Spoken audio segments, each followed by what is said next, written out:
All right. Hey, everybody. Hope you guys are all doing okay. We're going to wait a couple seconds for the stream to officially kick off here. I want to make sure there's no lag on the screen. There we go. You guys can see Loki. I'm back from a nice little mini vacation slash business events down in Vegas. It was definitely a blast, guys. I had a lot of fun.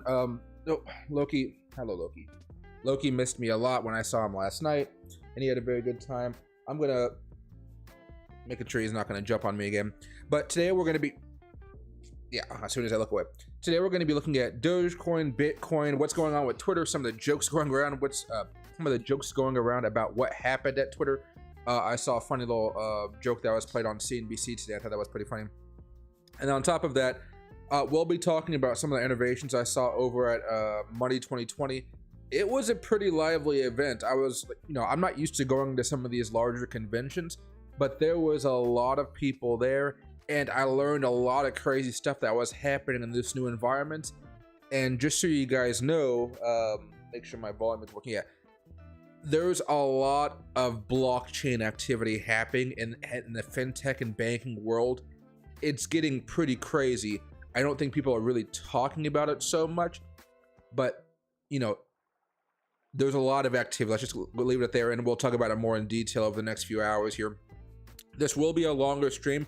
I originally wanted to go live around 6 o'clock, but I ended up taking a nap because I barely got any sleep last night, and that nap kind of just extended away. So tonight, before I get started here, it's a Friday night. I'll be chilling and drinking with you guys. I got some, the good old Glenfiddich 18-year. Probably not going to be drinking that, to be honest. I kind of just want to drink some wine tonight. It depends, but I got some wine from 2019, some nice red, and we'll be chilling, drinking. Guys, probably see the glass right next to me. It'll be a pretty good night, everybody. And hey, Discount, hope you're doing good. Hey, Band of Family, let's switch over to there we go. Let's switch over to the charts here, because so far I know we've all been looking at Dogecoin over the past few days. Let's take a hold off of this because I do think it's important, but we have to put it in the context of what's happening with Bitcoin right now. And I think that's going to be the key here for a lot of us if you guys are trying to make more money. So if you guys have been watching my Twitter feed, I've been tweeting a lot since my hotels didn't really have the upload speed capable in order for me to do live streams while I was down in Las Vegas. I tried a couple on unlisted, so you guys couldn't see, but I was just testing out my upload speed basically. I tried it at the first hotel when I was staying in downtown Las Vegas, that nice suite that I told you guys about. I tried it again at the Westgate, which was a fantastic hotel. I got a nice, really big complimentary upgrade. That room was freaking massive. And then again at MGM, I tried there as well, and there was no chance of me actually getting some of those nice upload speeds that I need to stream with you guys. And hey, Sheeb, Doge, Elon, Chui, hey, Band of Family again, Discount, and Jose, hope you guys are doing well. All right, so for now, let's talk about Bitcoin. In a few seconds from now, we'll talk about Dogecoin. I just want you guys to understand what's happening right here. I think I put out a tweet earlier this week. Follow my Twitter. I'm going to actually try to grow this thing. Let's see. I paid to listen to Rihanna last night. It was a pretty good song. I want to see Black Panther. There he goes. Okay. This was on the 26th, so this was 2 days ago. I told you guys that Bitcoin is currently testing a Fibonacci extension level. You may be able to buy a short-term dip before we retest this resistance. And then I thought I put out a second post about it. No, maybe I did a tweet and reply, or I might have just done it on YouTube actually, now that I think about it. Well, basically I was telling you guys that we were gonna have a dip and that you guys were gonna have an opportunity to buy that dip. That dip, it looks like it's pretty much past unless something really crazy goes on. I'm looking at the 1 hour chart, and it looks like tonight we're going to try to make an attempt at breaking out above this Fibonacci level. So if you kind of zoom out for a second, go to the 4 hour chart. If we are able to do that, we kind of have a nice clean runway back up towards $22,000. There's not really much resistance. We got this little bit of a cluster right here, but that's what we're battling with it right now. If we're able to clear back up this up above this level with the 0.382 level, 21,000 pretty much, we pretty much have a nice clean shot up to $22,000, and that's where you're going to see a little bit more resistance, and where people are going to try to do traps and things of that nature. So regardless of how you guys traded, which you guys do want to be more alert going into next week. So what I mean by that here is there's a couple different opportunities you guys had to buy. The first one we had been talking about for the last few weeks, not as recent, the last few weeks, was over here. You guys were buying the zone and not necessarily, just off of any basic technicals. So you're buying this zone right here.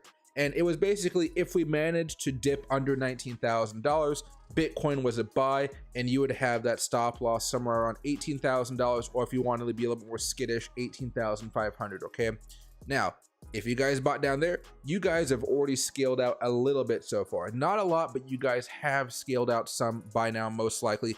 Just because if you did manage to buy around that $19,000 level for any asset, whether it's Bitcoin, Ethereum, Dogecoin, you've made some pretty good gains so far. Bitcoin, if you hit that resistance level, you made 10%. That's not bad, right? I know people want more, but that's not terrible for just holding for a few days there. Now, if you guys bought the breakout here, let's zoom out just a little more. If you guys actually bought the breakout, what I'd be doing right now is, you don't really have to scale right here if you don't want to. You're still making a profit, don't get me wrong. You've made about 6-7%. That's great. I think what you're looking for right now, and same with some of the people that bought down lower, except for they have a little more leeway, right? A little bit more room. You basically want Bitcoin to be able to continue this general uptrend. We do have an uptrend right here. I would say this is a little bit too aggressive, and I think we'll probably break down below this after a while, but I don't think this is going to mean the end of a rally if we break down below it up here or something like that, right? I would consider this rally that we're experiencing over the past few days, I would experience that to be over if we actually do break down below this level right here, because that would end up making us just go back into this general sideways trend that we've been looking at, okay? So that's the main goal here for today, everybody. And going into the weekend, I would say the weekend actually, we just want to break above this Fibonacci extension level here, which is at about approximately $21,000, okay? One thing you guys may do as well, I forget which one I'm actually using here. You guys know there's two ways to use Fibonacci extensions. The first way is to have it with fib levels based on log and fib levels based not on log. Right now, the fib levels are not based on log scale, so if we actually tick that on, you'll notice that we come a little bit lower. I don't like this one because it actually ended up giving us a false breakout, but the general vibe was still there as far as, hey, this is a pivot point on the upside. This will make it come back down, the reverse of a Fibonacci retracement tool, and it still worked out, but I like to see a little bit more precision there. And after using this tool for the last couple of days, it seems like the precision has been coming more from this, because you don't want to see this breakout above and then come back down. A lot of people tend to try to trade off of that information, and if they try to trade off of it there, they bought and Bitcoin just dropped down like maybe 4 or 5% or something like that, right? Yeah, like 4.5%. So be safe with this, guys.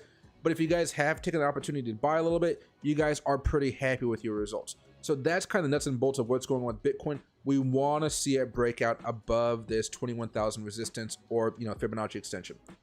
The stock market is closed for the weekend. We're good to go. Bitcoin has everything it needs if it does want to take off, whether it wants to take off tonight and try to shoot up here for a nice big rebound, or if it wants to bounce around for a little bit and then break out Sunday or Monday. It has the opportunity, and we're not in any danger at this point in time, okay? And that's if you guys took the trades, not just bought willy-nilly. You guys either bought the dip off of the Fibonacci resistance, or you bought the breakout, or you guys bought in the zone somewhere under 19,000. 3 different types of trades: a shorter trade for sure, a longer trade, but the longest trade is if you guys were buying in those zones under $19,000. Okay, now let's talk about Dogecoin. This is the big thing everybody's been talking about here. Fibonacci retracements as well, but you guys know we've been basically watching this general trend line. If we break down below it, that was going to be a very, very bad thing. We did come down below it, but we never closed down below it, and that was a really good sign for a lot of us. It kind of hugged the line. Then what happened? We had some really great news come out with Elon Musk and Dogecoin. Guys, this would not be happening without Elon Musk right now. This Twitter acquisition, I mean, just look on Twitter. Oh my gosh, like the jokes, the memes, like this guy pretended he was a Twitter employee that got fired, and he got interviews from like CNBC and stuff like that. It was hilarious. And he pretty much hit them with the Ligma nuts. His name was Ligma Nuts. If you guys get the joke, if you guys don't, ask in the comments. I can't say it because YouTube may get mad, but like somebody can help you out there if you guys don't know what that means. But yeah, so this is just some guy that wanted to troll the media, and look at, they're all there. So this is a major story. This is really boosting up Dogecoin, mostly as a trade, right? Usually when Dogecoin pops, it does end up dropping back down. The good thing about it right now, though, is we're breaking out of these long-term resistance levels that we thought were going to take a lot longer to break out of, because we had such amazing news with Elon and Twitter, and there's speculation that Dogecoin will be used as a payment service, will be, will be part of a payment system process on Twitter down the road. All right, now we've managed on the daily chart to finally break out above that 200 daily moving average, which has been a pain in the butt for us all the way since October last year. Like literally 1 year ago is the last time we managed to close above the 200 daily moving average. That's how long it's been. Okay, now something cool that's about to happen here though. Since we are boosting off quite a bit, the 200 daily moving average is still coming down, because you guys know it's over a longer period of time, and we're looking at it's not like an exponential or a DEMA or TEMA where it weighs the most recent candles more favorably than the candles from like a few months ago. What's going to happen pretty soon is we are going to have a golden cross. Now, I don't know if this golden cross just yet is going to be something that causes amazing moves for Dogecoin. However, I can say that the last time we had a golden cross between the 50-day moving average and the 20-day moving average, that really did lead to some really spicy moments in the crypto market, right? That led us to having some really crazy swings. And just within that one, there we go, right around here, within a month, it was up about 340%. Within about 2 months, it was up about 2,650%. We're not going to get into the thousands of percents with this rally that we're seeing with Dogecoin. That's not going to happen. But you guys can get probably up to 100%, even more, depending on when you guys bought. Maybe even upwards of 200%. All right, and that's if you guys bought the trend line down here, which you guys had like a couple weeks to buy in, right? So if you guys are buying any breakouts that are happening, you still have an opportunity, still a good trade. But be careful if you guys are going to try and hop in late after the support levels we've been looking at have already been left behind, if you will. Okay, now kind of going over here into the 4-hour chart, you can see some of these Fibonacci extension levels have been holding up fine. A little bit of resistance, a little bit of resistance. We've had some big pops off of news, so a lot of technicals here have been getting crushed, if you will. But there are two things I would recommend you guys are looking at right now. This is the 4-hour chart. I want you guys to keep track of this 20 moving average on the 4-hour chart, because theories here, we do need to break, well, not theory here, we do need to break above the 9-cent level and hold. And by that, I mean by tomorrow, or preferably by tomorrow, we want to be above 9 cents and we want to close above that 9-cent level. And then on top of that, going into the weekend here, if you take out the weekly chart, we want to close above it so we can actually have a weekly close above that level of resistance. You can see it was a level of support here. We tried very hard. Once we broke down below that, of course, we just came crumbling down. Same with this previous level of support right here, okay? So if we do manage to actually close above this, then we're cleared back up here to that one level, which I really do love for Dogecoin, and that's at about 10 cents. This is if you guys are planning to scale out. I would do a large scale out moment around 10 cents, and then you guys could possibly just buy back in on any major dip that would follow that resistance, okay? Because after that, we start dealing with the big resistance, which is up here. This is the one where I just don't know if we're going to be able to break above it, because that's at about 10.5 cents, 0.10650. And then we have to deal with the 50-week moving average. These are going to be tough things for us to break out, guys. We're going to have to hope that this Twitter acquisition news by Elon, the news really carries on going in the next few weeks, and the overall market itself wants to continue the rally. If we can see that happening, Dogecoin can make a pretty good attempt at trying to break out above that 10.5 cent level. But guys, it is going to be hard. If that does occur, I mean, we're looking at some very good stuff, because then we have to start looking at, hey, wait, we can go to 15 cents from here. And if you guys bought, for example, at the support level here, which we were talking about, not even at the support, but just a little bit above it. If we get back up here, that's 71% profit. Up here, that's around 148% profit. After that, I don't know if we're going to make it higher, but there's an opportunity we can. Hey, boy, I will give you a treat. Loki says hi, everybody. Loki says hi. There we go. Yeah, let's hop back over here. So that's the big goal for the weekend, everybody. Let's close above 9 cents. If we can, that's going to be awesome. So going back to what we were just talking about a few seconds ago, the 20 moving average on the 4-hour chart is going to be crucial here, guys. Excuse me. But I think in the short term here, it's actually the 1-hour chart you guys want to be watching.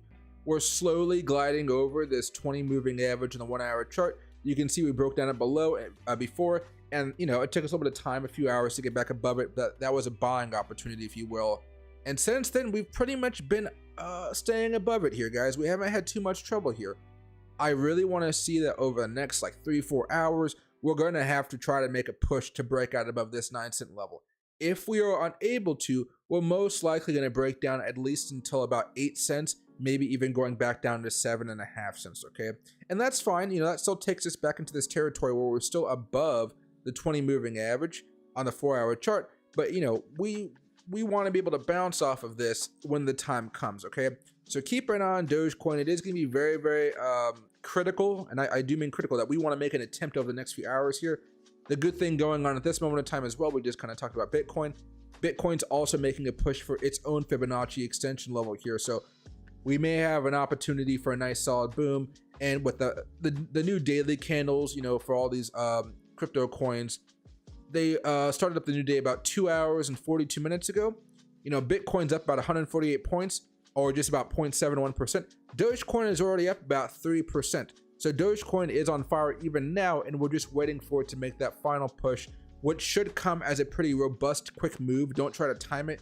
Your best bet is to be buying the dips like we've been talking about here, whether you're buying at the 20 moving average on the 1-hour chart, or if you guys are just buying the, you know, the reversals on these Fibonacci extension levels. That's normally what I do because I'm allowed to be a little bit more greedy as far as that's concerned, right?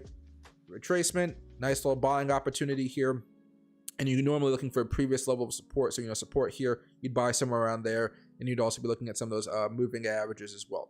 Or you guys could wait and see, maybe it'll come back down, you know, to the 20 moving average on the 4-hour chart. You could also take the opportunity to buy, but just be careful if you're trying to do it now as we're attempting to make this out, okay?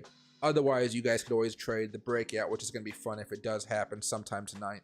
Just keep an eye on it, guys. We'll be watching Dogecoin for a while here over the next few hours, okay? Now, as far as the overall market, we're not going to talk about this too much. We're having a nice little rally after some really, really bad earnings. People were spending more money than people expected, I would say, over the past few months. More consumer spending. I believe that's a mix of people getting ready for a holiday spending. We saw that Amazon and a lot of these other stores had some massive deals.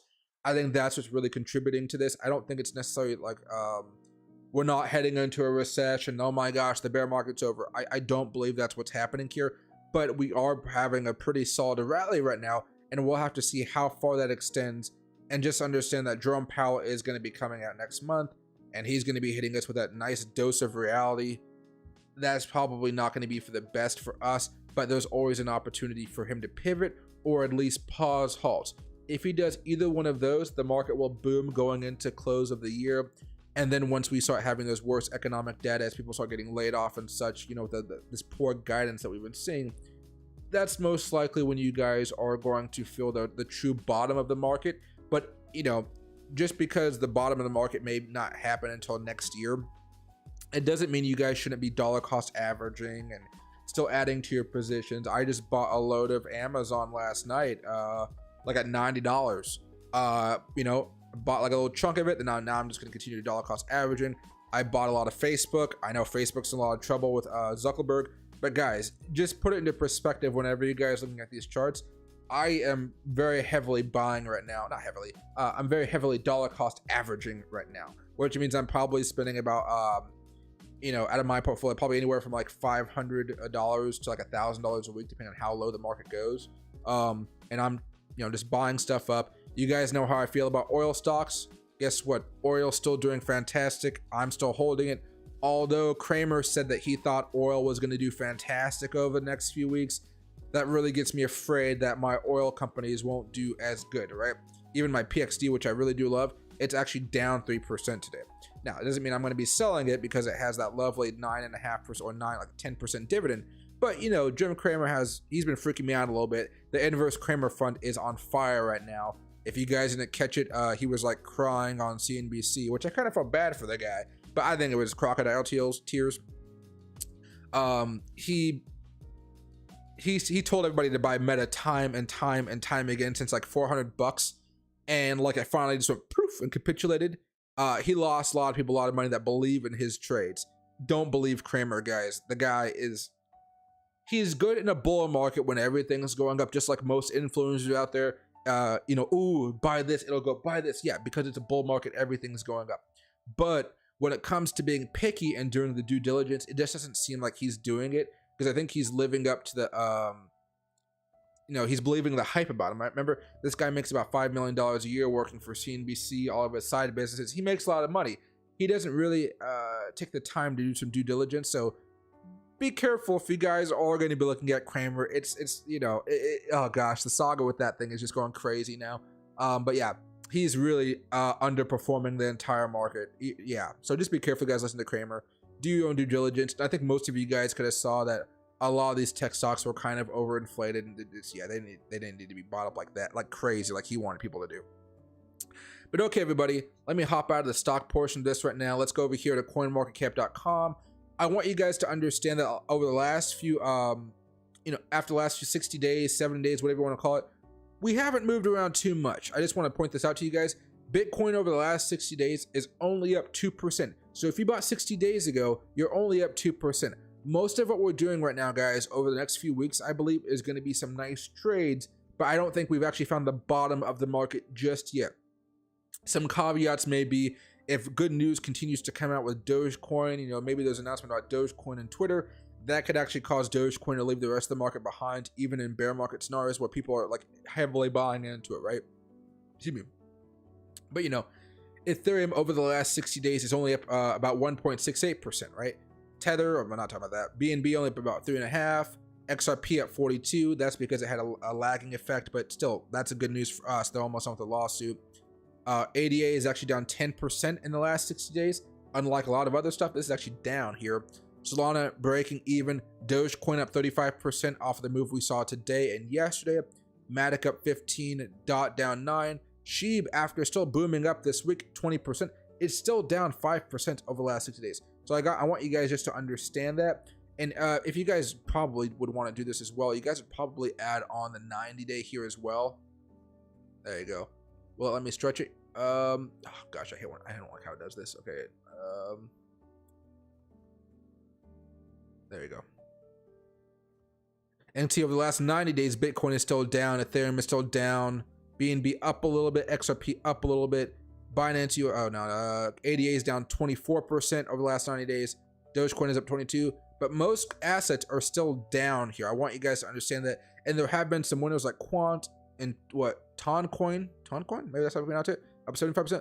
So there are winners in here. Keep track of which coins are winners. Those are probably going to be some of the coins that do much better down the road, okay? People are investing in these coins more than others in a bear market. And, you know, low market cap's $1 billion market cap. Decentraland down a while. Chili's up a little bit. Keep track of which coins have been doing fairly well throughout this entire cycle. They don't have to be doing fantastic, like, you know, up 30, 40%, but which coins haven't necessarily crashed, okay? That's what you guys want to be looking at. You guys know I have a massive watch list. I've been putting money into all these coins, some more than others, of course, but, you know, go last 90 days. One's up 200%, right? Up 95, whatever. But if I go down, there's definitely going to be losers for the last 90 days, just like what you saw on the first page. Definitely going to be losers. So I got coins here that are down 46% in the last 90 days. Down 45, 43, 41, 40, right? Now I'm going to be holding these for a while because they're like, you know, anywhere from $50 investments to like $500 investments. I'm going to be holding these for quite a bit of time, even UFO Gaming. But UFO Gaming is a little bit different because it has been a while since those bottoms. You guys know where I bought my UFO coin, and I'm so happy with it. But just keep track of this. If you guys have been dollar cost averaging, you're fine. But if you guys bought in bulk at one point in time, you guys are probably doing okay, but not fantastic, if that makes sense. Unless you guys bought the June lows off of that Fibonacci cluster we had been talking about. In that case, you guys are golden no matter most likely what you guys bought. Okay. Now, if you guys have any questions about Dogecoin, how far it may go, and more specificity, whatever it may be, or any crypto out there stock, let me know. Probably more crypto. But what I'm about to do very fast as I kind of wait, because I do need to drink. Just so you guys know, I got back from Vegas very, very late last night.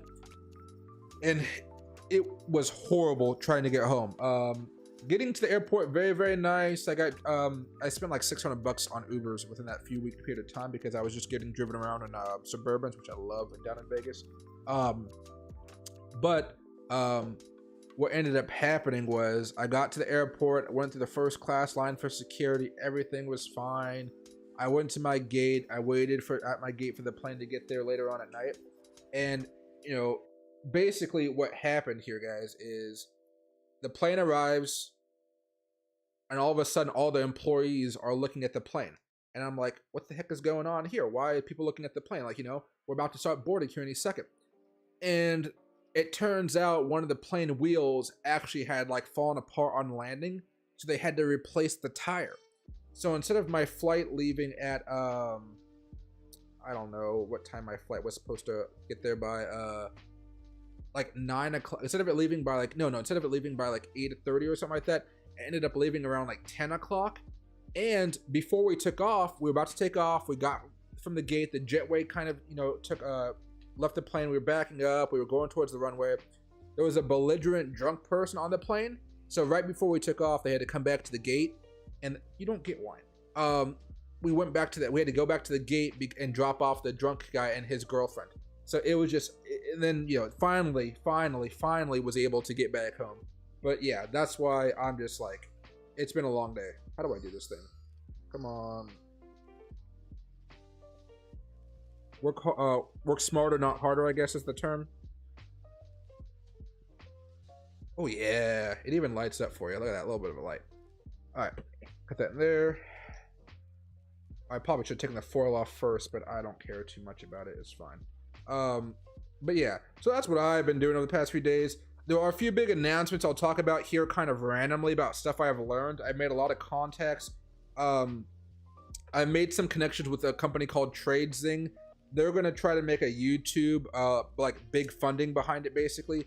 A YouTube specifically for finance. And I'm getting some funding from a couple other businesses here. And those businesses are going to be giving me funding to actually build out a course for you guys. So now that I have that funding, I can actually like spend some time out of my day to do a very long and like incredibly tedious course. And it's going to be going over, I mean, a bunch of stuff. Everything from what a candle is, understanding how to read charts. From there, we'll talk about how to execute trades, whether it be from patterns and stuff like that. Recording your data on those Excel spreadsheets or Google Sheets spreadsheets that we've been talking about. And then from there, the paper trading behind it, allocating your funds properly. And it's not just going to be for day traders and stuff like that. It's going to be for day trading, swing trading, long-term investing, reading 10K reports. I'm going to put out each video kind of like bit by bit by bit. So I'm going to break it down into chapters.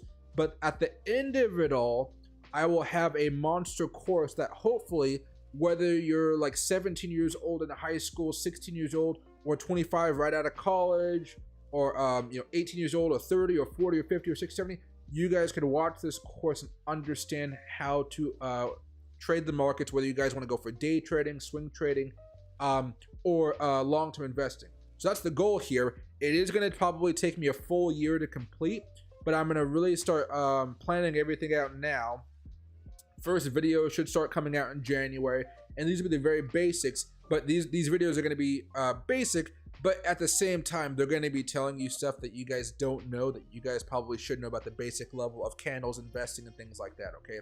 So it'll be long, it'll be detailed, but at the end of the day, I think it will make you a better trader. And the goal here is to help somebody that has no experience, whether they want to do long-term investing, day trading, swing trading, options, crypto, whatever. They will have the opportunity to learn how to do this without having to pay somebody to do a course, right? They shouldn't have to pay to learn this stuff.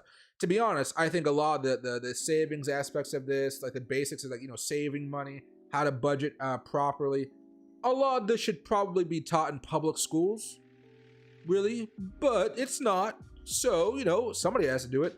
I've seen a lot of other programs try to do this, but they really haven't put it in a way that's presentable, that makes people actually want to learn how to do this. So I'm hoping, that's why it's going to take me a while to plan this out. But, I've been doing this for a while now. I'm going to hire a professional editor to help me. That editor is where I need the funding, because I'm not the best editor, as you guys know. Decent, but not professional. So, get ready for all that coming out here pretty soon. And later on tonight, we'll talk about trading stocks 24/7. It's becoming a reality now, so I'm like really super excited for it. And before we get started here, cheers everybody. Let's see how this works. I'm always scared with this little aerator thing because I always feel like it's gonna fall out of the bottle, and my eyes are not precise enough to actually see if it's moving out of the bottle or not, right? But I drank a lot of wine on this trip. I went to the best Italian restaurant in Vegas called San Francisco or something like that. It was best on TripAdvisor, whatever it was. But yeah, it was a very, very good restaurant. I kind of got drunk off of sangria quite a bit, so it's been a great week, guys. I'm busy, very, very busy. A lot of meetings, a lot of deal breaking, but man, it was a fun time. And Loki over here wants more treats, so let me give him one more treat here. There you go, boy. There you go. All right. Oh, for you guys that care about my rings, I'm buying another ring here on the 1st. I'm going up to Seattle for an NFT storytellers night, so that'd be pretty fun to do some networking up there. And Loki says hi again. I know you guys probably can't see him. Oh, you guys can kind of see him. He missed me quite a bit. He almost had a heart attack when he saw me. I had to calm him down. Yeah. Okay. All right, everybody. If you guys have any questions, let me know what's going on here. Let me go over here. And I will be streaming each day this weekend, just so you guys know. So I will be streaming tomorrow and the day after. For tonight, we're going to be probably streaming for another, what's like 8 o'clock coming up here. Yeah. Another 2-3 hours. So it's going to be a long stream, guys. Alrighty. Let me see what's going on right here. I'm going to move some stuff around on my side so I can actually read your guys' messages here. Let's go right here. There you go. And if you guys have been asking a question of me, I probably haven't seen it because I've been talking so much. So re-ask your question. I'll be happy to look at it for you guys, okay? All right, there we go. And hey, Little Rose Scratcher. Hey, Brian. Hope you guys are doing good. I don't know where to buy Dogecoin. I'm only on Binance. The best way for me, because I don't know where you live or your circumstances, the best way normally, if you want to figure out if you can actually buy a certain, not security, well, some of these are securities, I guess now, would be to go to the coin itself. Let's just go over here to Dogecoin. Once you're on this page, scroll down. This happens for any coin. Scroll down, and you'll see the markets. This is everywhere where you guys can buy Dogecoin, okay? Everywhere you guys can buy Dogecoin. So you'll see that a lot of exchanges are like this. There's like multiple. There's a lot of Binance's here, Coinbases, or FTXs. It's because there's FTX US, FTX, but you can buy Dogecoin for dollars. You can buy Dogecoin for other currencies. You can exchange in different ways. So if you ever want to see if you can actually buy a specific currency, I would go to coinmarketcap.com, go to the page, then scroll down, and you'll see markets. Okay. Otherwise, it's just going to be like the overview, but you can easily just click markets. I just find it more simple just to scroll down because you can see some other stuff going on with the price action, okay? But yeah, scroll down and it'll show you a whole bunch of opportunities for you guys to buy it. It seems like the majority of the volume today belongs to Binance. That's where most of the Dogecoin trading today is happening, okay? Which kind of makes sense. Binance is massive, right? All right, I'm going to put the big Dogecoin 15-minute chart on here very fast. There we go. And, we have tried to do a small breakout so far. I don't know if you guys have seen this. We're trying. It hasn't happened yet, but we have been trying for Dogecoin to make a breakout. I'll put this line on the screen for you guys so you guys can see it. We're going to have a moment of truth here, guys, in a little bit. Probably let's just do the 5-minute chart for now. That's the breakout we're looking for. In fact, let me just type it down here. Breakout. Well, let me just type in breakout. All right. And 40, it doesn't go up any higher than 40. No, it doesn't. Okay. So we're just waiting for that breakout right now, guys. We're waiting for a pop. And we're waiting for a pop on Bitcoin as well. But come on, guys. Everybody's watching Dogecoin right now. And if you guys know us, we've been talking about Dogecoin forever now. What's right here? And hey, Doge King, definitely was great. I liked it out there. They had a lot of seafood in Vegas, which I'm always surprised about. But you guys know I live up here in the Pacific Northwest. Not really needed for me to eat seafood down there. But yeah, Vegas was a lot of fun, guys. Most of it was honestly just work. Vegas is a place where you end up losing more money than you make if you just kind of split up frivolously out there. But it was nice. I mean, Uber was kind of expensive. I told you guys I spent like $500-600 Ubering the entire trip down there. but I was going to meeting after meeting, like different hotels. Every single meal except for one was provided for me, which was pretty nice by just people I was having dinner with. So that was really nice. I met Ben Armstrong, Bit Boy. I met him at the club there. We talked for a little bit. Very, very nice guy. He was there doing some business. Same convention business that I was at. So met a lot of interesting people. Met some larger YouTubers there. I have a meeting with the larger YouTuber Monday or Tuesday. Still waiting to see some agreements that we have to plan out. But lot of good stuff happening. I had to wait. I got like 3 or 4 contracts coming my way on Monday. So it's gonna be an interesting time. But yeah, Vegas is definitely a fun time, guys. I think it's just you got to spread out your Vegas trips if you want to have a lot of fun. I think that's where it comes down to it, right? Spread out your Vegas trips and you guys will be fine. But don't go too much. Staying there from like Sunday to last night, it really is too long to be in Vegas. Way, way too long. But definitely was a fun time. I like going out and just, having fun. What's right here? NA Score Bagels. Hey, Mike, welcome back. What's your thoughts on the Fed meeting coming this week? We're going to get hit with a dose of reality here, but there's so much speculation going on right now that the Federal Reserve, Jerome Powell, is either going to pivot or pause, right? I think he's going to do another rate hike and maybe he'll pause, but I would still say he's going to be doing another rate hike for sure, 75 basis points, because inflation is not going down. People seem to forget that. And here's the other 2 things he can do. He can pause, which means he could either do a rate hike then pause, or he can just say, hey, there's no rate hike coming this month. I'd be surprised if he does that, okay? Or he could say something to the effect of he's not going to pivot this month. He's not going to pivot at all. But he could say something like this: hey, we're raising by 75 basis points, and we may start to pivot somewhere down the line over the next 2 to 3 months over this next Q1 quarter. Something vague like that, or he'll send them messages, as he does. I don't think that's going to happen, but it's a possibility, and there's a lot of speculation that could be happening, and that's why you're seeing a lot of the market kind of go boom all of a sudden, even with all the terrible earnings we've seen this week. And so, just so you guys know, we all know what a rate hike is. A pause means that there will be no more rate hikes. We just kind of stop, and we're kind of in a holding pattern. A pivot is different. A pivot, to my understanding, and I guess people on CNBC, Fox Business kind of varies depending on who you ask, but a pivot is saying not that we're pausing, it's a pause, but then we're actually lowering rates. I don't think he's going to choose to lower rates anytime soon, personally. I think he wants to see the housing market come down even more. I think he wants to see unemployment go up more. Those are the things he's looking at, and he wants to see inflation come down. Inflation has not been coming down, guys. It just has not been coming down, and that's unfortunate. And we still haven't seen, so there's a little bit of a move from Dogecoin. We really haven't seen too much of these lagging effects of the interest rate hikes just yet. We're still waiting from the wave of slowdowns that are going to be happening after those interest rates, okay? And then normally, just so you guys understand, going into elections, we tend to boost up the market just a little bit. So that's possibly what's going on. The market's either going to love what happens during this next election or it's not. But we'll have to wait and see how that comes together, if you will. Okay. And sorry, guys, I know I'm like leaning over here, so I can check out the charts and stuff. And hey, Christine, hope you're doing well. And hey, Robert, they should be bragging they met you. What do you call the people that I know that are larger influencers out there? Like I met BitBoy and whatnot. They're much more of the entertaining type. I'm much more of the nitty gritty type that told you guys like, hey, buy it. Like, if you guys are gonna buy under 19,000, if you guys can. Even some of you guys said that yourselves.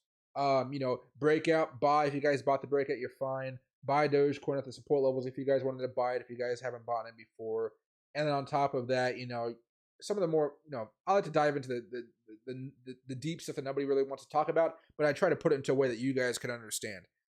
Because let me see if I can find it here very fast for you guys. It'll take a quick second, but keep track of Dogecoin because it's trying to make an attempt here. It is trying to make an attempt. I'm going to open up, log in. Oh, wow. Discord is making me log in. Why is Discord asking me to log in? Oh, log in with a QR code. Okay, that works. I'm going to cheat. I'm not going to really do all that. I never remember my passwords and whatnot. All right. Screw it. Here, I forgot to message somebody too. Shit. That's fine. How do you do this stuff? Count. Scan your code. There you go. There we go. Okay. I think I posted the picture to a couple of friends or something like that. Let me go over here. So I was talking to you guys know Tom Crown Crypto. He's a friend of mine. He was in Vegas a couple days before I was for the Litecoin Summit, and I think Ben was over there as well. If I can find it here, let me just look at my name.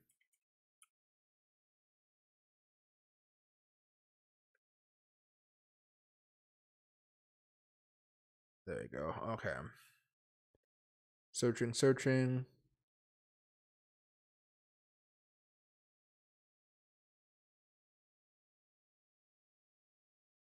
Oh, my download speeds are horrible right now. I don't know why.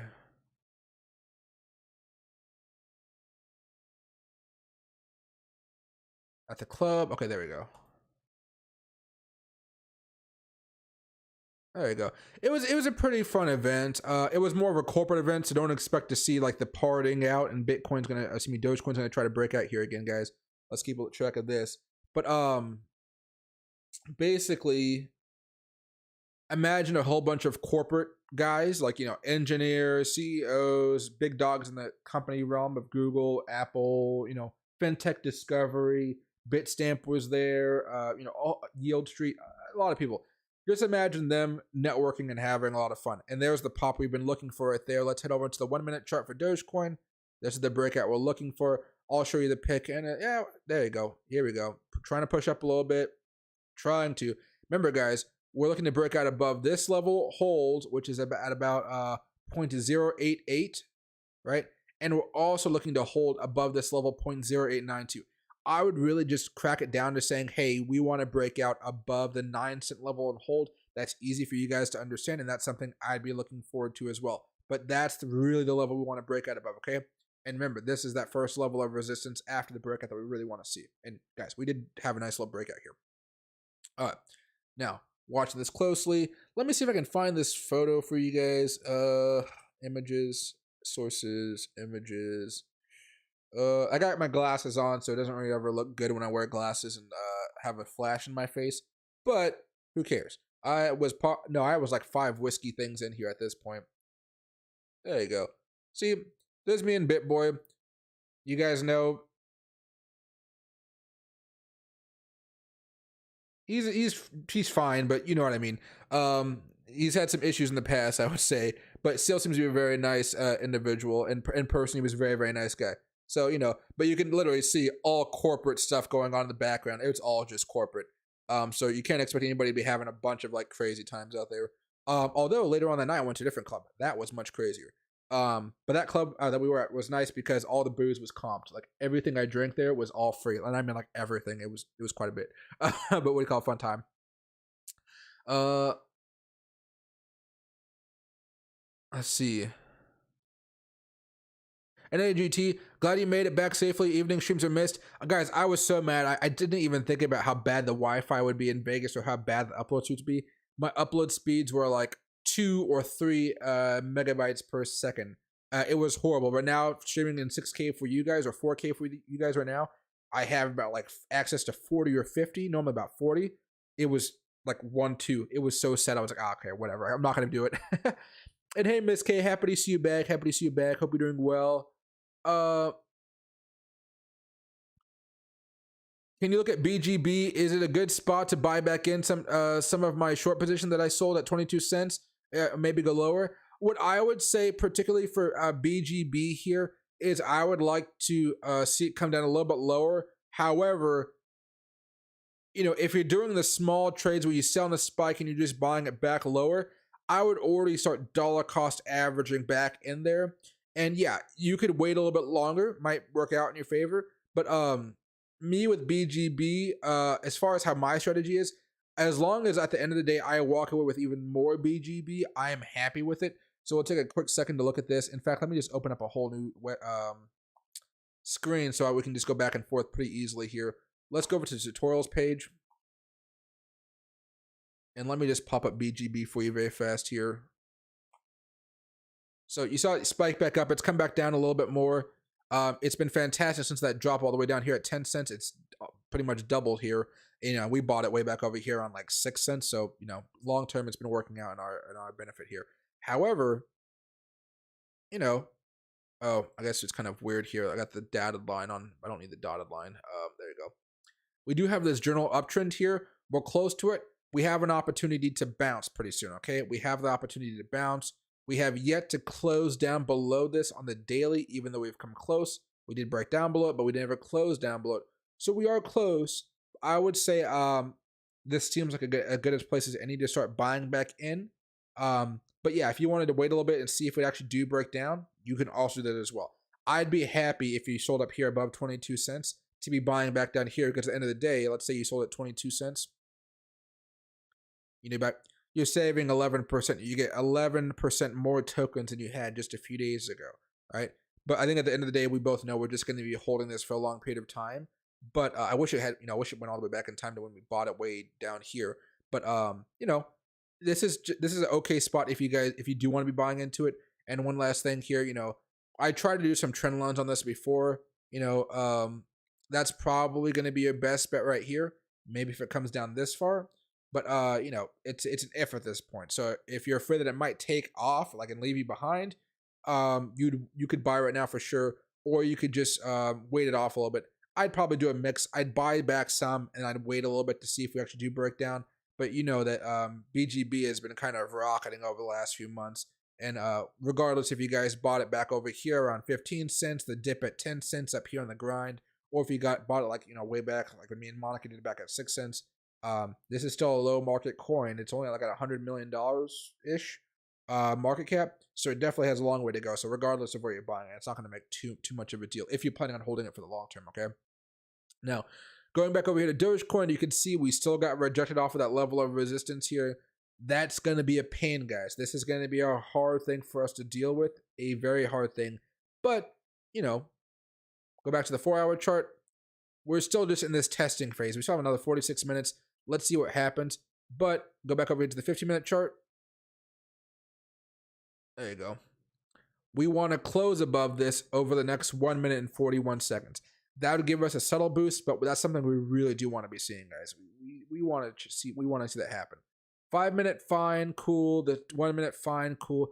15 minutes, hour, 4 hour. That's where we want to see some of these closes. These closes above these levels of resistance. Okay, but ultimately, it's this Fibonacci level at about 0.08835. Well, let me find the exact number here because I like to be exact when it comes to these things. 0.0835. 0.0835. That's the breakout level we want to see. And we have another 21 hours pretty much. We have a good chance of breaking out above this, guys. And then after that, we're kind of cleared back up here towards 10 cents. And then from there, you know, that's where things are a little bit more iffy, but we have the opportunity. So most people are buying right now or waiting right now to see if we can break out, and then we'll have a nice, pretty good shot. Just so you guys know. All right, back over to the 5. There we go. See, 5 minute closed over it, 1 minute, but not the 15. We're trying, guys. We're trying. We want to see some of these stronger moves here. Preferably, we want the 4-hour chart, but the 4-hour chart shows 45 minutes. So, you know, but we can always go whoosh, you know, pop, sideways, pop over the next 4 hours. It's going to be a long night if you guys are watching Dogecoin. It always sucks when the Dogecoin events like these happen at night because most people are out doing stuff and they're just hoping that by the time they come back home, their Dogecoin is actually going to be worth more than when they left out to go party and whatnot with their friends, right? All right, let's go back over here. And it looks like we closed above it. Yeah, it looks like we closed above it right there. Small, but we did. So let's see if we can make anything out of that. That's the type of stuff you guys want to see, though. That's what you guys really want to see when it comes to Dogecoin. Breaking above resistances consistently. And even if we start going more sideways after this, that's still good. That means every time there's a resistance, we can still break above it. The major resistance we're looking for right now, though, is really just breaking above that 9-cent threshold. I know people are going to be saying lower, like, you know, the precise number is lower. Just say 9 cents. That way, when it does happen right up here above this red line, that's really where everybody's going to get very, very excited. Although right now is a pretty decent loading zone if you guys wanted to take it, right? And there we go. Closed above on the 15. Let's see if we can kind of keep this pop going here as far as Dogecoin is concerned. Let's see.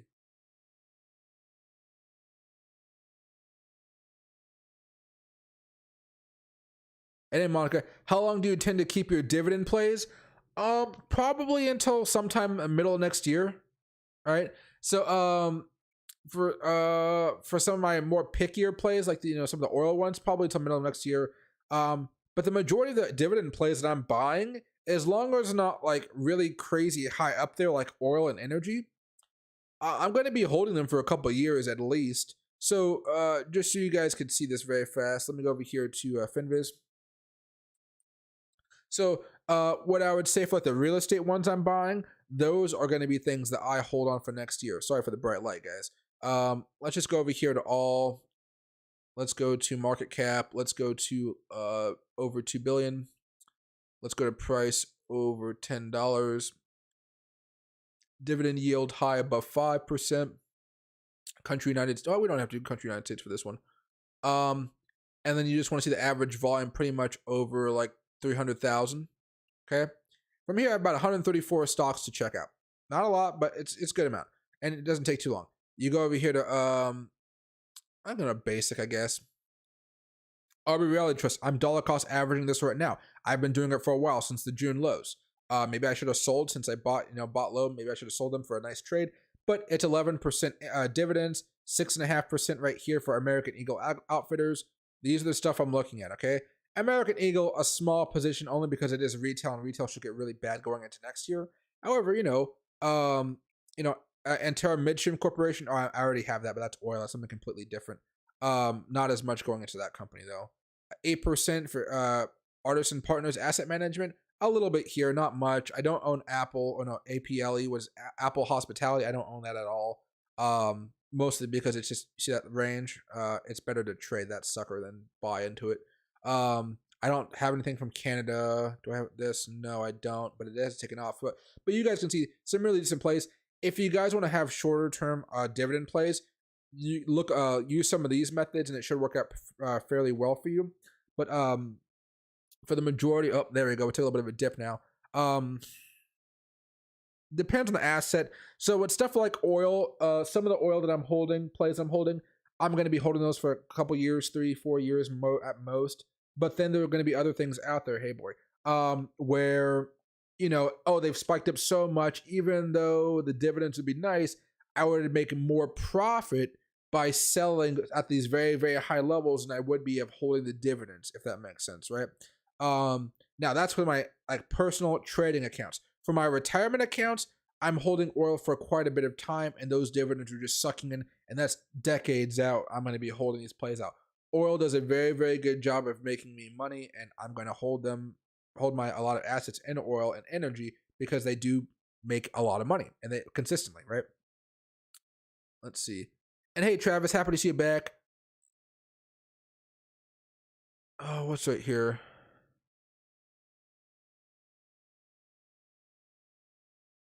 And hey, Captain Armor, happy to see you back. Dude, Loki, you're very, very excited, aren't you? Loki says hi. Let me... Yeah, he's just... Yeah, yeah, huh, yeah, huh. There we go. He's very active. Yeah, I can touch your paws. Yeah, I can. He doesn't like me touching his paws, so he tries to bite my hand if I do. There you go. Let's see. And hey, Larry, do I like Enbridge Oil Pipeline and Renewable Energy 12% dividend? I have some of it. I don't know if I think that's the right company, but if I remember right, it's a longer term play because as far as I see right now, Biden is not very pro energy in America. He's very green energy, but the infrastructure for green energy isn't built out yet, right? So I think if there's a Republican that wins the election in 2024 or 2028, whatever happens there, I do think that we're going to be much more energy dependent. Let me do this very fast. This is annoying the crap out of me. There you go. Yeah, there we go. Yeah, sorry. Yes, I would think it's going to make much more money down the road there, but I don't. Biden doesn't. I've seen the press conferences with Biden and his energy secretary and their staff going out there and talking about the energy crisis we're currently suffering. There's like a diesel crisis right now. Nobody's talking about it. They don't seem to care or just understand how the oil markets work. I'm not talking about how oil gets moved around the country. I'm talking about the actual markets and how they function. So it's a long-term hold. Dividend is good, but when you're talking about you want to see the price move up very, very well for a long period of time, it's mostly a longer term hold for me. The dividends are nice, but it's mostly just thinking about realistically when can they actually start getting some good money from it, even though they can be making money now. It's mostly down the road in my eyes. You want to see a more energy literate administration, if that makes sense. And hey, Travis, got the helicopters out.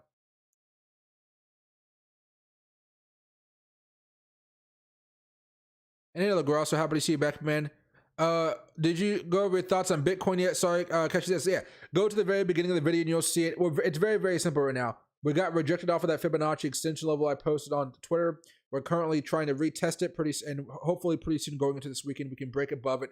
And if we break above that level, which is kind of around 21,000, we have a pretty clean shot up to $22,000 for Bitcoin. That's what you got to know right now. But yeah, I already went over it. Just scroll back to the beginning of the video. It was like a good 10 minutes. We talked. Yeah, I think we talked about it first after my little rant of like how Vegas was going. But yeah, let's see. Halo Scratcher, Dogecoin Mars chart. Is it doing anything interesting? Because I know I have quite a bit of it. It's up 8% as well. Yeah, it broke out above that resistance level that we've been talking about. Let's go over here. Excuse me. So it looks like it's been following along Dogecoin's path here. We haven't really been buying this except, after the breakdown that occurred over here. Let me see. Add a breakout from here to here to here. That's kind of nice. Let's see. So it did break out above an old level of resistance here from that double top. Let me go over here though. Higher, lower, higher. Oh, this is going to be an interesting one. So let's just drag this down here actually.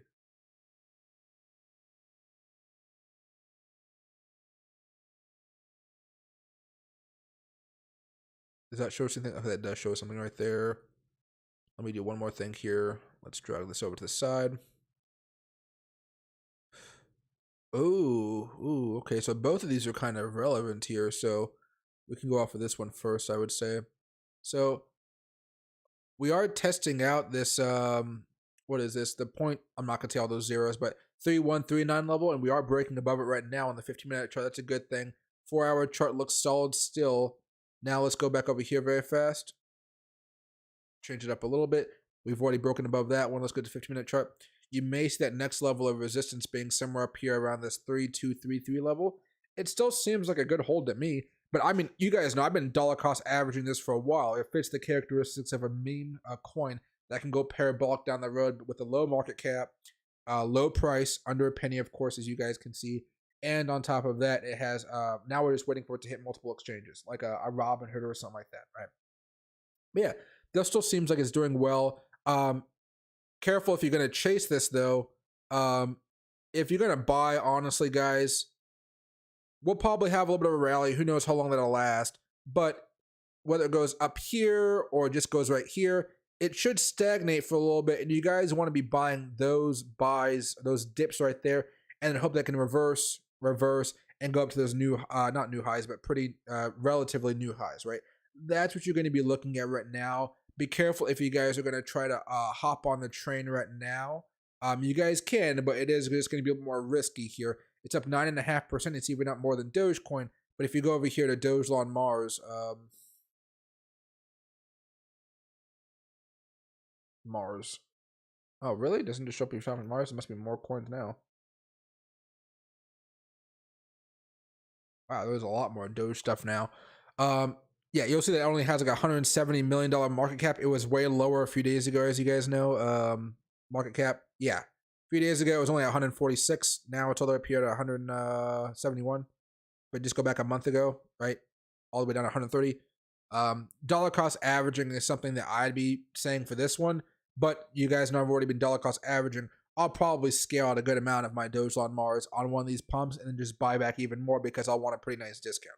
For example, here, I sell a lot of my Dogelon Mars here, wait a little bit, let's say I'd probably sell right around here, and I wouldn't get the top. I never get the top. But, buy back around here, I'd be getting 5% more Dogelon Mars just by doing that, right? And then, I'd do it again and do it again and do it again. But yeah, it seems fine. Keep a track of it. Be careful if you guys are going to be trading it. That's all I'd say. It is very volatile. If you guys aren't used to trading volatile coins, just be careful. But yeah, it seems to be doing great things right now. Be careful. But yeah, it's doing really good things. Have fun trading it if you want to do it. Let's see right here. And man, yeah, 15-minute chart still got knocked back down as far as Dogecoin's concerned. On the short term here, guys, this is short term. So, if we break down below this, don't freak out or anything like that. I'd probably be looking at something like that or something more general like that, right?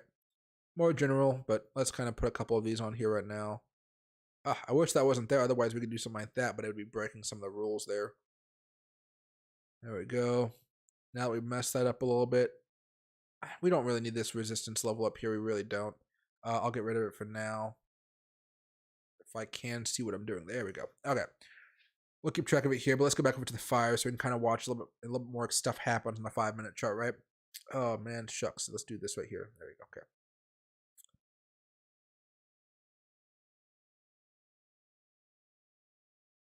Let's see. And hey, Monica, I bought AGNC.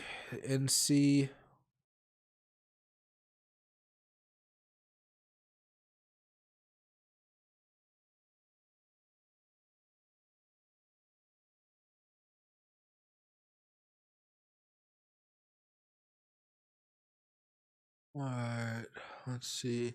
Hasn't been doing too good so far, looks like, from a historical pattern. Normally, when you want to buy these dividend plays, you want to see them going up over time, not down. But you did buy a dip here, and after like the last few dips, it's probably going to be a 1 to 2 quarter hold, I would assume, for you, with some nice dividends on top of that. You just want to make sure that we don't continue to fall, with the recession looming and whatnot. What I'd probably say is the technicals aren't going to really be as much of a help for you right now, but some of those resistance levels, if you did want to scale out and not do the dividends, are going to be something like, oh wow, this is going to make it a little bit more difficult, isn't it? Because we get the, no? Okay, let's do it on the 4-hour chart. That'll make more sense. Oh, magnet.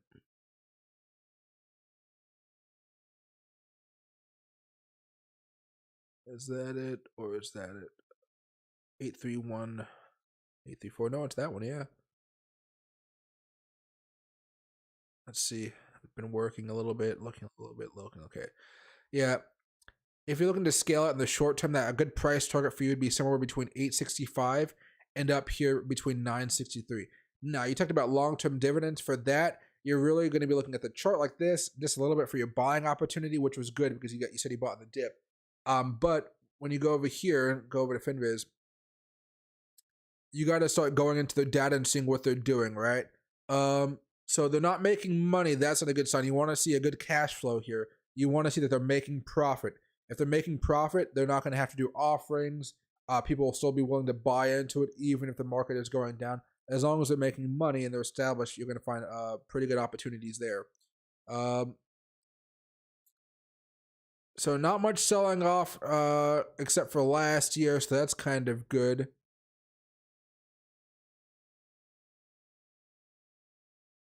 Institutional owns 45%. Okay, short float is 5. Target price is 10. That makes sense if we're talking about the fib levels.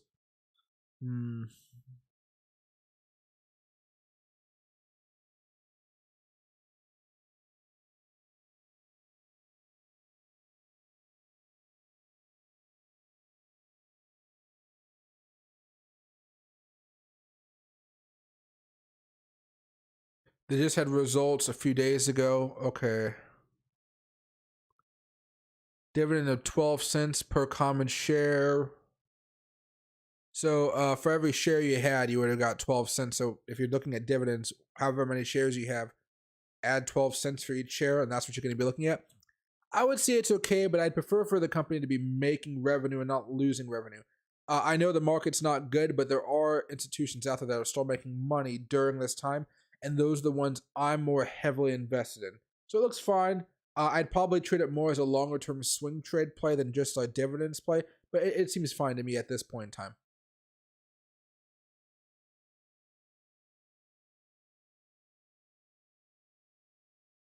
And hey, Josh, yeah, Loki is growing up a lot over the past few months. He's getting larger and larger. He's having a bunch of fun. He, my mom and sister watched him over this past week, and since my sister goes to school and my mom does, she had a stroke, she's not that active. He wasn't able to go outside as much. Like to go to the bathroom, sure, but not have anybody play with him for like a good 2 hours per day, like I do. So what do you call? He's getting all of his exercises again. He's a big boy. He he killed his first bunny like 2 weeks ago. Ate it the whole thing except for the head. Freaking terrifying. I had to get him to the doctor to make sure he didn't have any like like anything in him, like any parasite or something like that. And he didn't have anything bad in him. Lucky I took the bunny's head in for like little DNA testing. But what do you call? Yeah, he's getting bigger, more aggressive. He growls more when people that he doesn't know kind of show up on the property. He's getting some of those aggressive bones. Not like biting or that, but he's like, "Who are you? Who are you? Who are you?" And then as soon as they like give him a pet, he's like, "Oh yeah, I'm a baby." That type of stuff. But yeah, he's growing up a lot. And hey, Travis, 25-day supply of oil diesel. Stop, dude. Diesel, yeah. What do you call? I mean, we're having a crisis right now. Nobody wants to talk about it. It is pretty interesting here. While we wait for Dogecoin to make another move here, guys, we can talk about it very fast. Let's go over here very fast. There's wires in my way. I didn't have time to set everything up like I normally do. And I got my headphones over here too. There we go. Cool. Here, Loki, you can have one more treat and that's it. There you go. All right. There you go. Oh, there's people talking about it. My bad. There's people talking about it. I guess I've just been away for the last few days, but they're talking about it. There we go. This is from Routers. U.S. diesel shortage increasingly likely until economy slows, right? No. Okay, I don't want to talk about that one. Let's go to Bloomberg, maybe. The way they phrase that first sentence kind of tells me that this is going to be more of a fluff piece than a data piece. Bloomberg, I don't want to pay for you. I don't.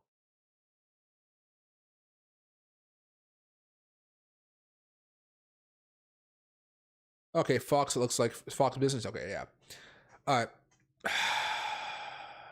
Okay, there we go. So the Energy Information Administration, EIA, reported that this week, as of October 14th, that's a while ago here, guys, the U.S. only had 25 days of reserve diesel supply, a low not seen since 2008. National Economic Council Director Brian Deese acknowledged to Bloomberg that the level is unacceptably low and that all options are on the table to address the situation. The EIA also said that the distillant fuel includes heating oil inventories and is about 20% below the 5-year average for this time of the year.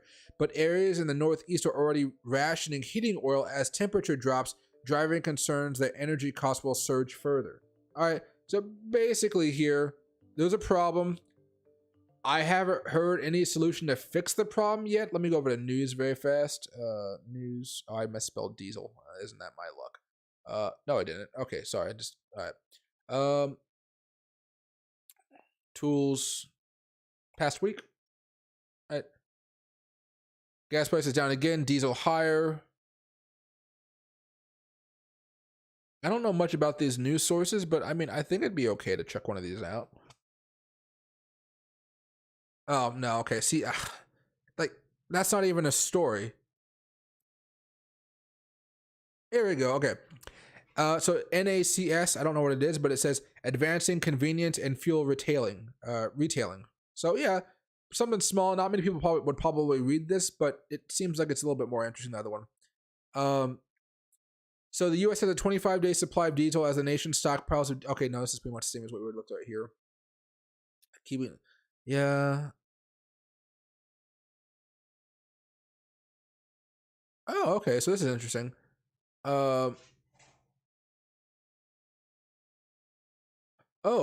So Gas Buddy's head of petroleum analysis told Varney and Company that viewers can expect to hear a lot more about refineries struggling to keep up with rising demand this winter. So it looks like we don't even have the capacity to actually produce as much diesel as we need. And that could be the crux of all these issues here. But it looks like there are states doing some stuff here, even if the federal government really isn't taking action as of yet. But it says South Dakota has issued an emergency order due to low inventories and outages of liquid fuels. Those liquid products mentioned in the order signed by Governor Kristi Noem on October 26th include gasoline, diesel, jet fuel, propane, ethanol, alcohol, alcohol. I don't know how to pronounce that. Natural gasoline, diesel, exhaust fluid, and hydrous ammonia. Can't pronounce that word. Sorry. This executive order provides relief from hours of service for drivers delivering these products for agriculture, transportation, and heating functions. Let's see. So that means they can work more than normal, I guess, is what the rule is saying here. But yeah, so that's kind of good. So that's why I like the way our kind of state federal government system is set up. If the federal government is failing at something, the state can kind of try to take some actions on their own. It's pretty nice. But I mean, let's hope that actually achieves something, because it's probably just not going to do too much for it. But yeah, you know, every time I tell you guys we're in a bad spot, just because the market's rallying, people seem to think that the market is the economy. The market is not the economy. It's just a way for us to make some good money, right? But very, very careful, guys. Very, very careful. Hopefully we're not seeing too much crazy stuff go on over the next few months, but it just seems like we're not prepared from our energy perspective for this winter that's upcoming, over the next few months. Going into next year, remember, winter just doesn't end in December. And while we watch Dogecoin here very fast, I'll also put, actually, let me do this for you guys very fast. We can do two charts side by side. Excuse me, guys. Oosh. I'm going to take a drink of wine myself very fast, because I just realized I haven't taken a sip the whole time. Let me hide my face. Let me take a sip and see how this tastes. Cheers, everybody.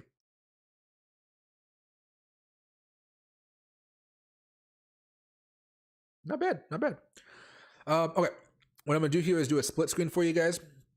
I was looking at Apple earlier.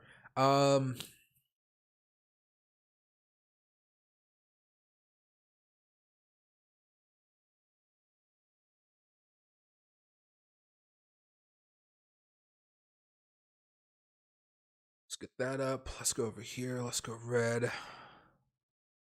Resistance number 1. Let's go weekly chart. We're breaking above the 20-week moving average. As far as that's concerned, we don't have to worry about any trend lines coming down. That's way too long. All right, 4-hour chart.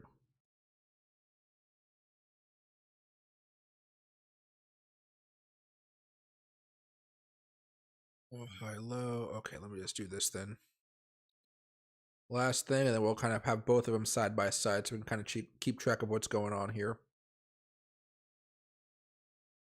And that's at 4322. This higher. Yeah, sure is. Let's move this down just a little bit.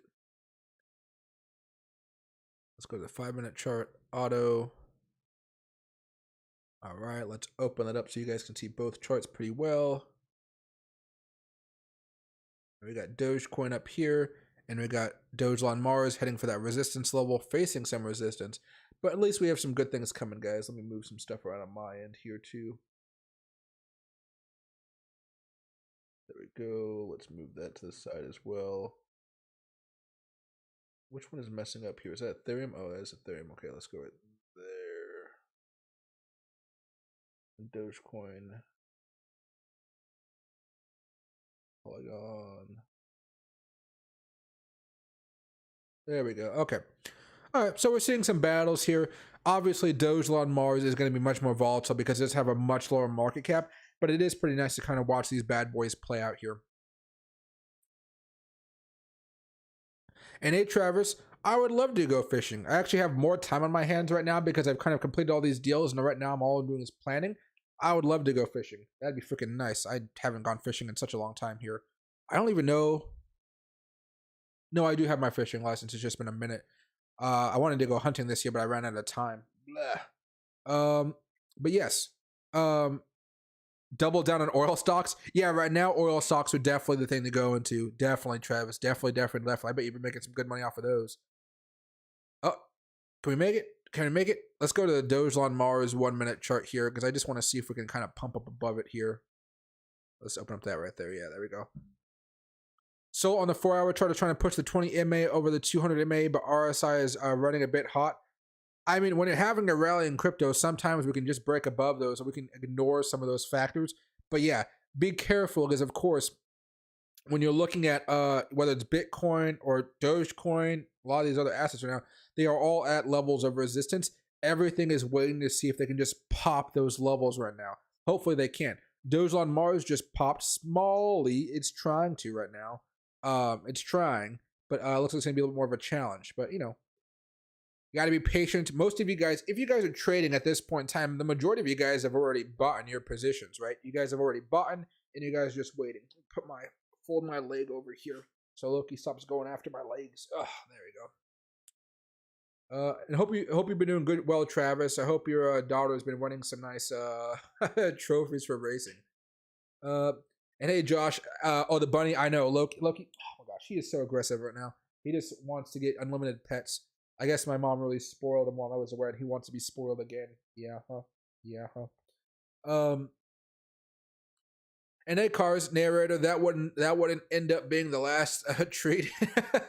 I know, right? What he called he just you can't see him all the time, but he just like his head's on my leg. He's trying to nuzzle his way in here to get more pets. He doesn't. I don't know if you guys can watch my hand if I just put my hand right here. See, being a little brat, you're on camera. He froze up when I said it. He didn't know what it meant. And hey, Larry, last question from me for a while. Are you into ASPS? Are you into ASPS? Did great with evictions last time, 11 to 160s, and they're finally seeing profits from the crisis. I am not in it. I don't even think I've actually looked at it yet. If you ask me tomorrow to do a deep dive, because tomorrow will be a much slower day, I anticipate. If you ask me to look over it when one of my streams, yeah, I'll take a deep dive into it. If they did a great job last time and they're making some good money here, I would assume they're probably going to have a pretty good template to make money this time as well. And when probably during those times closer to earnings, that's why I'd be more invested in buying them for some short-term plays for about a month to 2 months. But yeah, it seems like it'd be worth looking at in this case.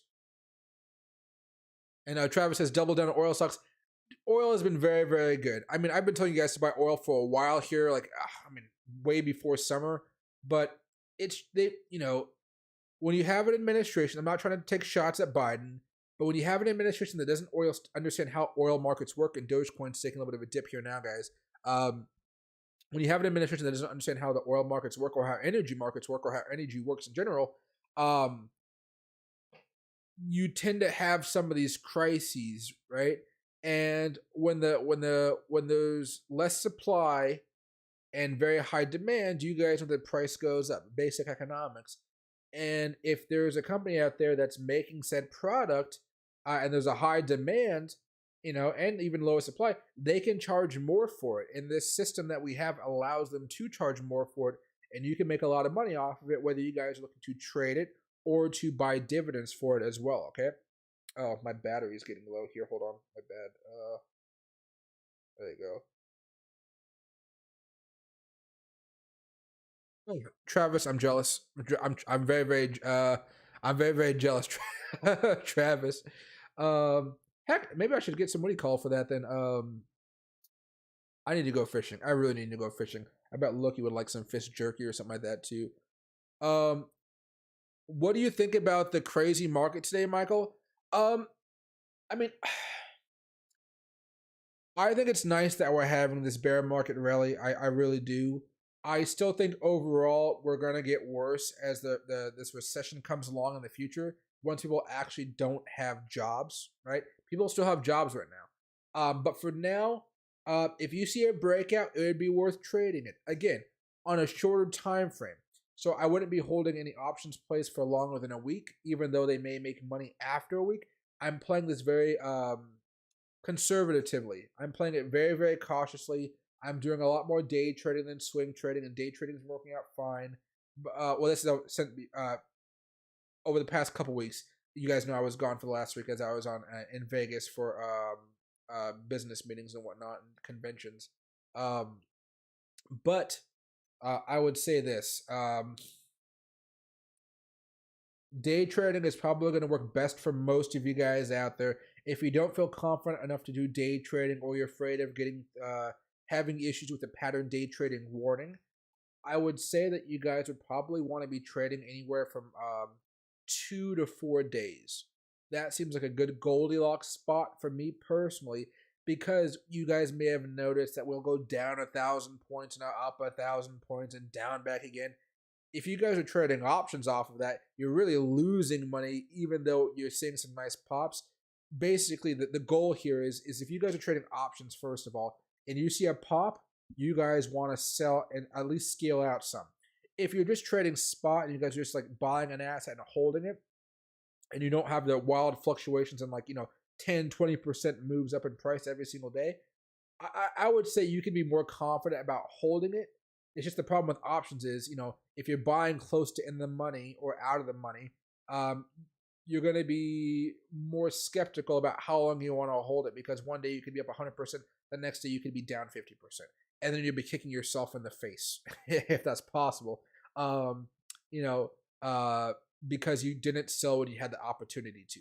Now, if you scale out and don't sell everything, you'll be less likely to kind of lose money that way. But it's all up to you guys as far as how you guys want to trade. But it's good for now. Reality will kick back in. The market will go down even more, in my opinion. But I don't know if that's going to happen during this year or if it's going to be happening next year. I know the market's going to be less than where it is now next year. But I don't know if we're just going to be heading straight down there right now. Or, are we waiting for the NASDAQ to maybe hit some of those weekly moving averages that we've been talking about, right? Because with inflation, we talked about this, I think, 2 and 3 weeks ago. Inflation is making a lot of the norms that we see in the market. It's changing them up a little bit because everything is. Thank you, Christian. I appreciate it. I was wondering if I said that correctly. How do I say this?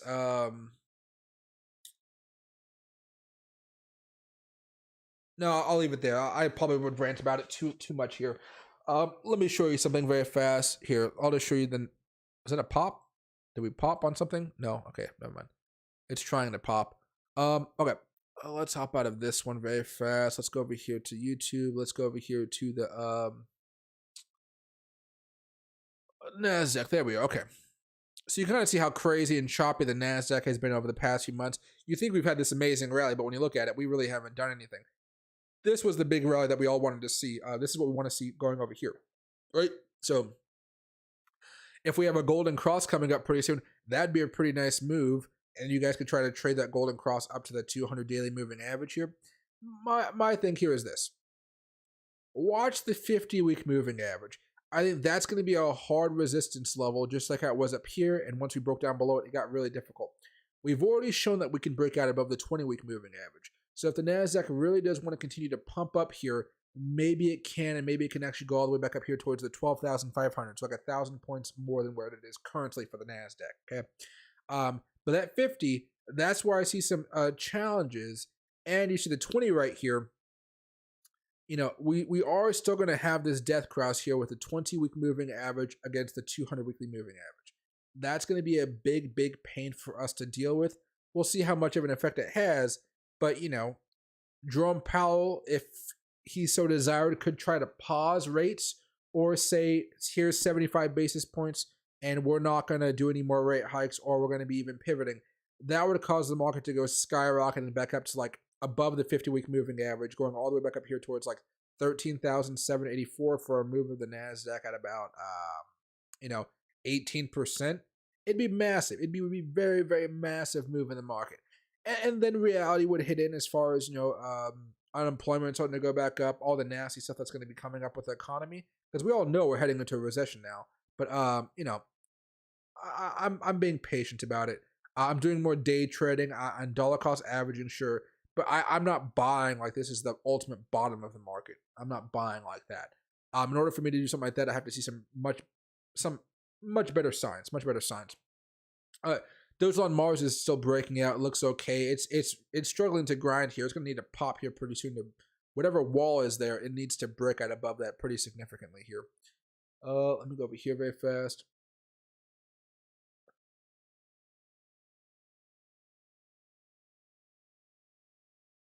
SPY movement was nutty. It's going to be nutty for a while.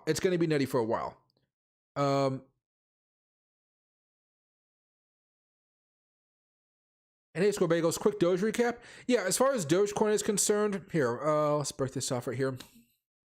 So this is a 5-minute short chart. On the short term here, basically, we're trying to break out above this like 9-cent level, 0.08829. That's a Fibonacci extension level. We'll look at it a little bit more here in a second. That's what we're really trying to break out above. We just tried a few minutes ago and we got mini annihilated. And in the short term here, we're just trying to stay above this trend line. Otherwise, you're going to see Dogecoin come back down to 0.083. Not too much of a drop. If it happens, it'll be a drop of about what, like 3%, 3.5%. Not the end of the world here, people. That's a short term. We're just trying to make a move up here when we're trying to hold these general support levels. I'd probably say we just don't want to break down below 8.25 cents. We don't really want to break down below 8 cents. That'd be pretty bad going into the weekend, okay? Now, going back over here to the daily chart, this is what we're looking at, all right? We've managed to have a nice breakout. We all, if you guys are listening, you guys have the opportunity to buy over here on support if you guys wanted to. We've been testing out the support for who knows how long, weeks and weeks and weeks, whether it's the Fibonacci levels or it's the, what is that? Yeah, Fibonacci levels or just the general support. So since we managed to break out above the 20-day moving average, there's a strong possibility that we're going to have a golden cross coming up here pretty soon over the next week or 2 weeks, okay? The last time we had a golden cross with a 50-day moving average crosses above the 200-daily moving average was right over here. The last time before that, right over here, and the last time over that, right over here. This one didn't do anything because COVID happened. This one, we had a nice little pop following that. And this one over here, of course, we had the legendary Dogecoin rally that made Dogecoin famous, and Elon pumped it up, and SNL disasters, all the good and bad stuff that happened with Dogecoin over the past year. Okay, now at this point in time, if we can manage to close and hold above this resistance level up here, above this 9-cent level, so let's just call it 9 cents, then we're really going to be looking at breaking out above the 10-cent level here. If we break it above that, we have pretty much have a nice straight shot to 10 cents. After that, though, that's where things get tricky because then we're going to be filling up this old gap pretty much. And that's going to be around 10.5 cents, a little bit above 10.5 cents. That's if this rally does come to an end over the next week. That's where it's going to happen. But by some, if we really get lucky here, there's some announcement about Dogecoin. People are really getting buying up Dogecoin all over again. You could really see Dogecoin, if we break out above that 10.5 cent resistance, we could start going back up towards 12, 13 cents. And after that happens, we are going to have a pretty sizable dip, though.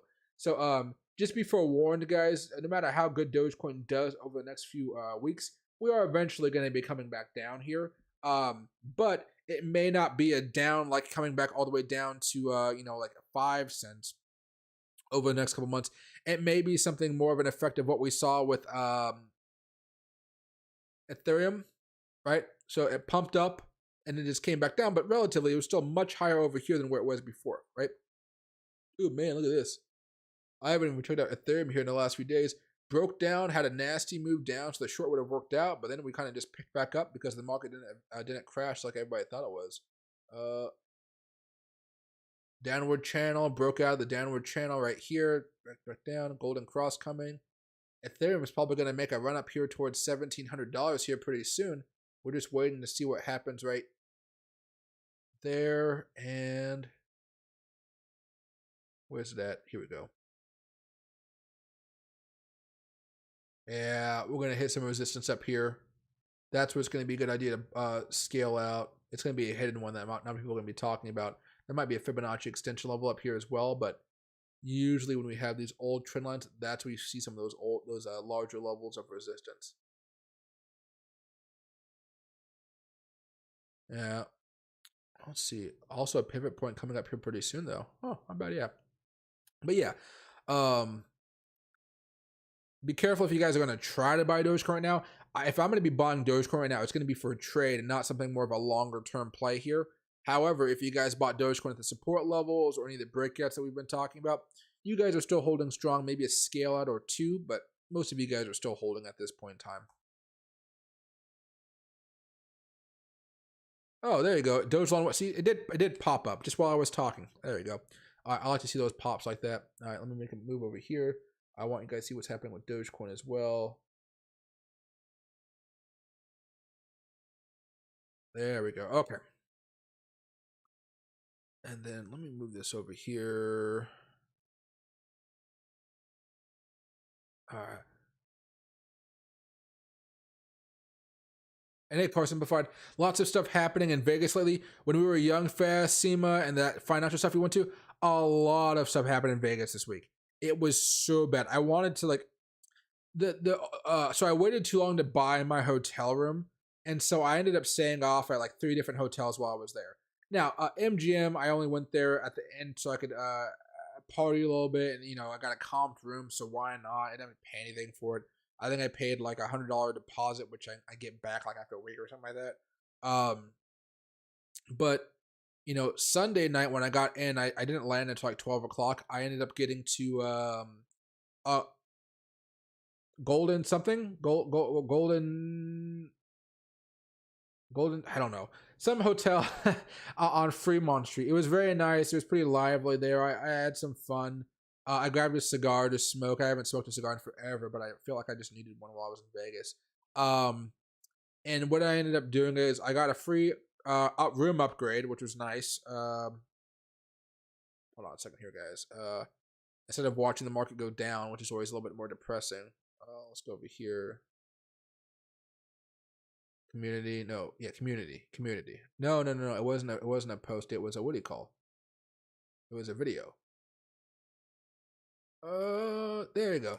Yeah, so this is the first room I got right here. So I think it's gold. Yeah, I didn't even know what the name was in this video.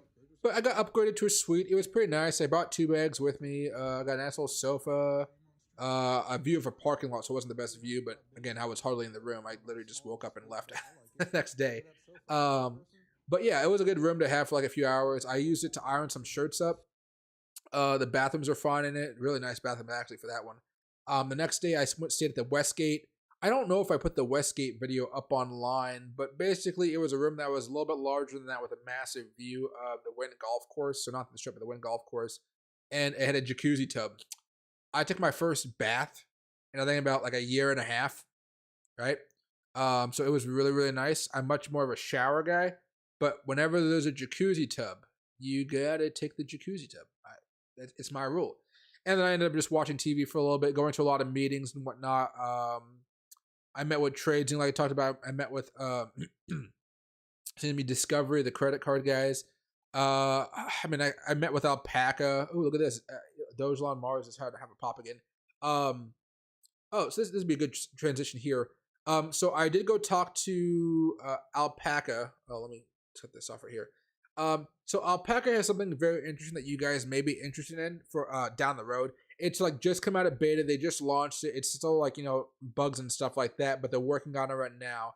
It's not going to be available in America and for like anytime soon. It'll probably come out like a year from now because the technology was just released basically. So what they're doing, not the Golden Nugget. No, not the Golden Nugget. It was something else. It's like the address was literally like one Fremont or something. It's like the first hotel in Vegas. Let me do this before I forget.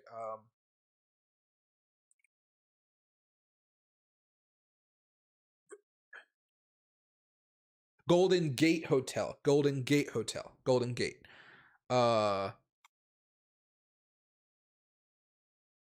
4.1 out of 5, I guess, but it's mostly like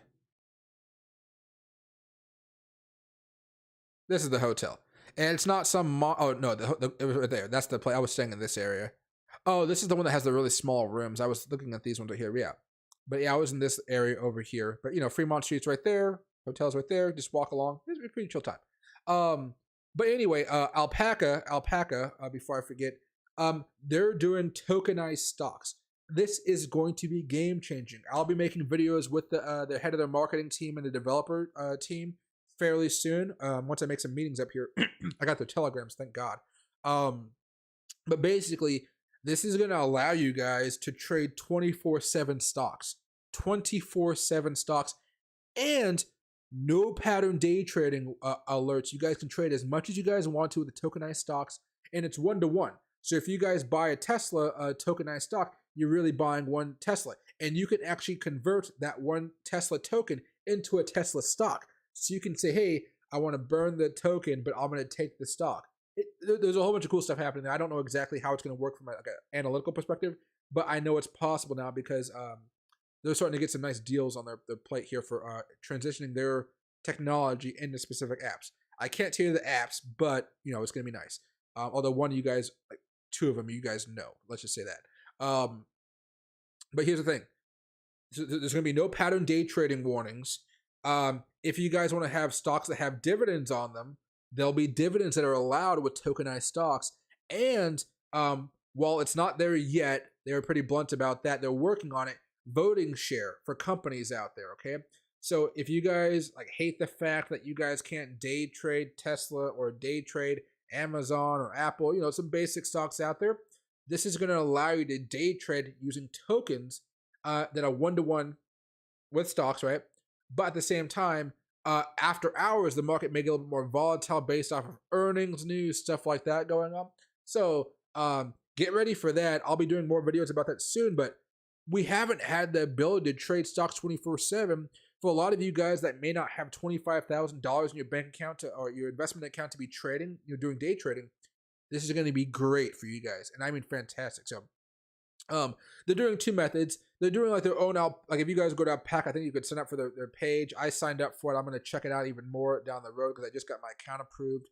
But they're also going business to business. So, some of the companies that you guys may know, imagine that an app, or it could be TD Ameritrade, it could be Robinhood, Webull, whatever. They say, hey, we now offer tokenized trading, which means that after hours, or if you guys don't want to worry about the settlement of funds, because that's what the pattern day trading rule is pretty much there for. Remember the GameStop debacle, what happened with Robinhood lying about everything. It will allow you guys to do as many day trades as you want to. It'll allow you guys to get dividends if you guys want to do dividends. I'm hoping down the road it'll have options trading as well. But you guys will be able to trade and buy 24/7. So on the weekends, Monday through Friday, you guys will be able to buy and not have to worry about, oh, it's Saturday, I want to buy, but I can't, yada, yada. Now you can. Now you can. All right. So I'm really excited about that. There's a bunch of other stuff I'll talk about over the next few days when I go to the conference here. But man, like, the blockchain is all over the place in finance, guys. It's all over the place. Yeah, if you guys ever follow emerging markets like Africa, South America, Central America, Southeast Asia, all these new banks, American banks and businesses down in those countries, they're getting together and they're getting ready. So like if I own a business up here and I want to branch out as an influencer down to Brazil, what I can do is I can start up a business in Brazil, and to move my money back between America and Brazil, instead of having to pay ludicrous fees by the big banks, I'm going to be paying like a fraction of a percent to make that transaction. It is so tiny, and like that's what's happening right now. And what they're trying to make use of and make profit off of basically is after this next recession, there's going to be a big push. I've been kind of ranting about this for a while. There's going to be a big push from an industrial standpoint to get some of these developing nations, emerging markets, if you will, to get them to build a better infrastructure so investment can come down there, and American companies, Russia, Chinese, European companies can flow in. Each country's going to battle it out, of course, but they're going to try to build up the infrastructures a lot more. So there's more roads, more internet, more plumbing, more everything. And when that happens, more money is going to be flowing, growing economies. Whoever controls those local economies will be making a lot more money, right? So that's the big goal going on here over the next few decades, but next few years, things are really going to get kicked off. So, the blockchain is a huge part of that, everybody. A huge, huge part of that. Now, this conference that I went to is primarily financial tech, so there was no metaverse stuff there. Amazon is selling their software like crazy for the face tracking software. They got a lot of interest from banks and financial institutions because the way I won't go too deep into it, but in the future, a lot of these banking institutions they want to have a system where you don't have to see a teller in order to get some business done. All right, so if you want to deposit money, you could have a specific system for it, but you just want to drop it off in an envelope because you're always a little bit nervous about that. basically you could walk into a bank. The bank would have like those same type of Amazon tech scanners that kind of watch you when you go to Amazon Go. You walk into the store, you pick up something, and it knows who you are because you scanned your phone or your veins, and you grab what you want, you walk out, and then Amazon just knows what you bought because there were like 100 cameras watching your every move. Imagine that happening in a bank. You walk in, you deposit some money, the bank knows who exactly you were, you can do your card, whatever, but they know exactly who you are, and that's probably a very simple way to kind of show off the technology. But it's getting better and better and better. Imagine you own a hotel, or you own an apartment complex. The cameras can see you coming and they can lock the door for you because they know who you are, and you can just scan your veins, scan your phone, whatever it may be. Much easier. Imagine just scanning your veins very fast and then walking into your hotel room. Freaking insane, right? Or your hotel to the front doors. You still have probably a key for your room or something like that, unless there was cameras through the hallways, but that seems kind of expensive. But you guys get what I'm saying. There's a whole bunch of technology coming out this way, this in the future. It's gonna be great.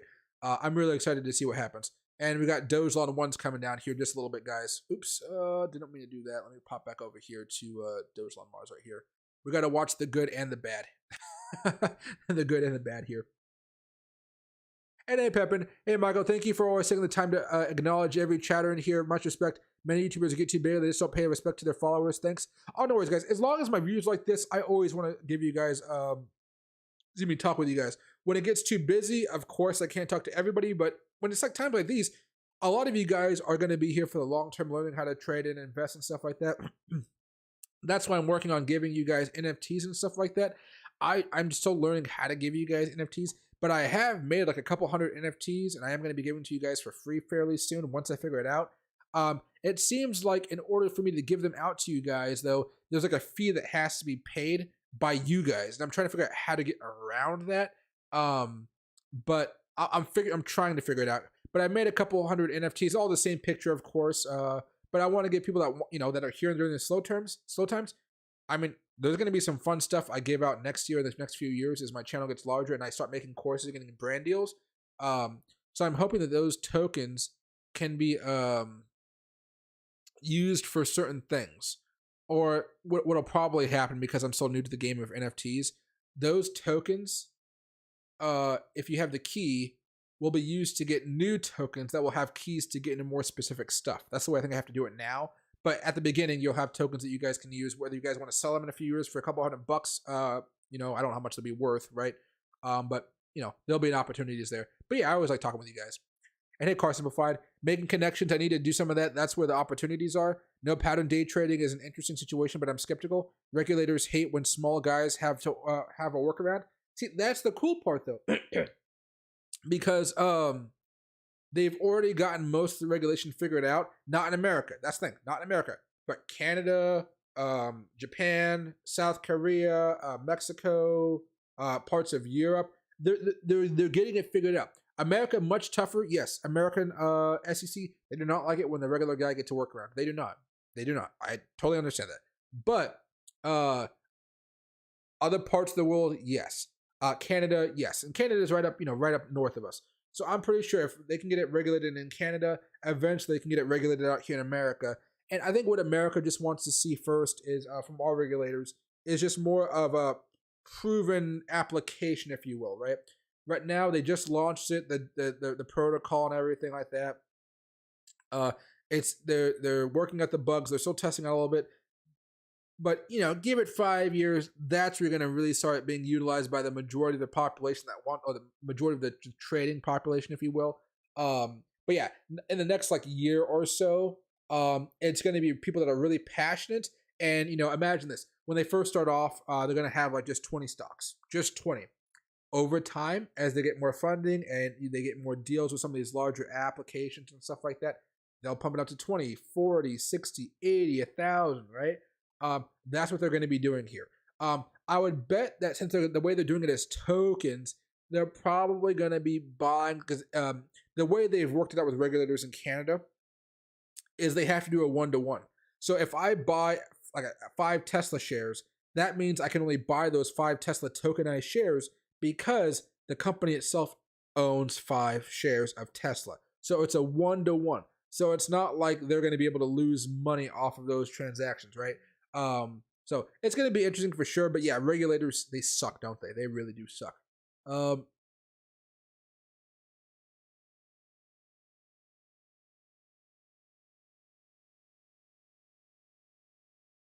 And hey, Christine, yeah, jacuzzi tub. I love the jacuzzi tubs. Mostly when I go to Vegas, I at least get one jacuzzi tub, and it's usually always with a the complimentary upgrade. But you guys know that I fly first class wherever I go because I like to have the extra leg room and I like the free drinks on the planes and stuff like that. But they're all like when you go to a conference in Vegas, you do get some special perks in it. So like when I got into the Westgate, um, there's a VIP line and then there's a standard check-in line. The standard check-in line had like an hour wait time. The VIP line had like 3 people in it when I got there. And since I had my badge for the conference, I automatically got put in the VIP line. And when I got to the VIP line, they noticed the VIP line was even taking too long. I just had to grab some nachos at the Westgate Sportsbook. And I was eating. I went over to check in because the bell people had my bags already. Um, and so they brought, since they were kind of backed up, like really backed up, they just took me into like their not the VIP line. They just moved me over to like their the really rich people where they check in. And luckily for me, there was a guy there who was really, really chill, like really, really chill. Whenever you see another black guy around the world, you always try to help each other out. And I was asking some questions like, I've never been here before, yada, yada, yada. Looks like a pretty nice hotel. How you doing? That type of stuff. Really chill guy. And what do you call it? He gave me he's like, dude, you seem like a chill guy. I'm just going to give you a nice little room upgrade right now. Enjoy your stay, man, and have fun while you're here. And, think about us when you come back again. I was like, dude, thank you so much. I really appreciate it. And I got taken from my basic room up to it's not like it's a platinum suite or anything, but, you imagine your basic hotel room. Just imagine when you walk in, you see a left, you see a nice bathroom, you see a shower on one end, and then you move, keep going straight, you see a bathtub with jacuzzis, you got 2 sinks in there, you get 2 closets, you go straight from the doorway, you get your big old monster king-size bed, California king, I think it was nice. Very, very comfortable. Beds in Las Vegas, I like them because they're extra firm. You get a nice view of the golf course out there. And then on top of that, you get a sofa, coffee table, a desk to work at, then like a marble desk, and then you got the TV and whatnot. So it's a very good time. I believe if you guys ever go to Vegas and you guys are just very, very nice, forget about the VIP line, that was part of it, granted, right? But if you're very, very nice to the check-in staff, a lot of times they will give you free upgrades. Otherwise, you could just here's some business cards I got. I was doing emails today. But let's just say one of these is my ID from Metaculous, something like that. They're from Australia. And Bamboo Payment Systems, okay? ID credit card when you check in, right? Just if you slip in a $20 bill for the cheaper hotels and maybe a $50 to $100 bill for like the Aria Venetian, usually $50 isn't well the Venetian. Aria might be anywhere from $50 to $100, depending on how generous you feel. If you give them that in between your card, the $50 bill, you're gonna upgrade like 100% of the time in my experience. But this trip, I didn't have to do that at all. Didn't have to do it at all. I didn't get an upgrade at MGM though, but that's because I checked in through my phone, and looking back at it, I probably should have just checked in at the front desk. But by checking in through my phone, I was able to check in at like noon instead of the normal 3 o'clock that you normally have to check in Vegas, right? Or check-in time for hotels. And hey, Tony, everything will be automated. That's the way the financial industry is moving right now, guys. They don't want to have to deal with people. They want everything to be controlled by your personality. If there was 2 things or 3 things I think you guys should understand about this conference, it's about this. Blockchain is going to revolutionize a lot of stuff, and people are already sold on the blockchain. It's not something where you have to say, oh man, we think this is going to help you out. We're already past that. Companies understand that the blockchain is going to be helpful to them. They're just figuring out which chain they want to be using and which products on those chains are the most beneficial to their specific needs. All right. And they could be using multiple chains for different stuff. That's awesome. So blockchain is here, ready to go. Okay. Second thing here is payment systems on the chain are going to really make it easier for businesses and individuals to transfer money around the globe without having to worry about what you might want to say is, oh, look at Doge on Mars is pumping up again. Without all the fees that come with different currency trading, like trading from the American dollar to the euro to the pound, stuff like that. Which means you're going to see a lot more people owning cryptocurrencies and less of actual currencies like the US dollar, the euro, the British pound, Russian ruble, Chinese yuan. That's okay. So that means it's going to be very, very interesting to see how world governments go after that, because that is a threat to them in theory. Not in theory, it is a threat to them. Okay, but that's number two. Okay, people are going to be corporations are going to be buying a lot of crypto assets, and they're not going to be holding as much actual like fiat currencies, right? Dollar, stuff like that. Okay, so that's the two things right there. Third here though, facial recognition software is getting big. All right, now Amazon seems to be leading the path on this, but I can imagine down the road, you guys may hate if the government has cameras on the streets like they do in certain cities across America, right? But stores, everywhere you go shopping, is going to have those cameras on you over the next couple of decades. Now, it's not going to be like Amazon Go where you walk in the store, you pick up what you want, and walk out. It's not going to be like that. But they're going to be able to track you and track your spending habits, and that's going to be associated with your online presence or your social media accounts. So if they saw you looking at a shirt and questioning it, the computer's automatically going to say, wow, this guy might buy this shirt, this woman might buy this shirt, if we just put the ad in front of them again, because we know they wanted it. But if we advertise that same shirt to them, they'll probably buy it. That's some of the crazy stuff I've been learning at this convention. All right. Now, again, it's not like it's going to happen overnight, but you know, it's kind of scary how fast technology is moving in the backside of things, and people don't really understand how everybody is gearing up for it. They're figuring out the loans, the payments, the facial recognition software. It's all there. And all it takes is like 1 to 2 good pictures, and they got you. And that's associated with a facial profile, and they'll figure out what you want, and they'll try to sell it to you. Right now, we get that quite a bit, of course, but it's not going to be the same as a facial recognition software where they're watching you throughout the entire store. He's here, he's here, he's here, he's here, all at the same time. Hey, this friend is with this friend. We saw that this lady was watching the same shirt as this lady. Maybe since we know this lady's birthday, according to her Facebook account, we can recommend that this lady buy this lady a shirt for her birthday. You know, that is kind of crazy. I'm not going to rant about it too much, but technology is getting kind of scary here. But there's going to be a lot of money to be made. Let's focus on the money instead of like that being watched. But there's going to be a lot of money to be made here. Amazon is something I'm really buying for the long term here. Really buying for the long term. And with all the stuff going on with Amazon, I've been very happy to continue to buy off of those dips because I want to buy Amazon at low prices here. And I think I bought some under $100. Who would have thought it would have gone under $100, right? Well, I did, but not off of just one earnings report. I thought the market would take it down a little bit more. But that's the kind of cool stuff we'll be looking at here.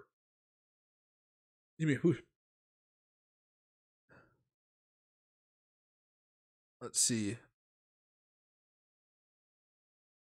The big thing I hate about the market is the hours in the court, and of course, patent day trading. They really do make it pretty difficult. Loki's over here again. He's jealous. He's jealous. Yeah. Yeah. Yeah. I'll get you something a little bit later. Let's see. And hey, Ebony, this black woman just put some chips for payments in her nails. See, that's awesome. I love how people can do that. It's just absolutely insane how technology is changing up right now. And you guys know, like, they had lots of snacks. Oh, watch out for the double top here. That's not a good sign. We better keep on pumping this up. Otherwise, that's not going to be good. Dogecoin, on the other hand, is trying to make another attempt at running and breaking out. That's something good right there.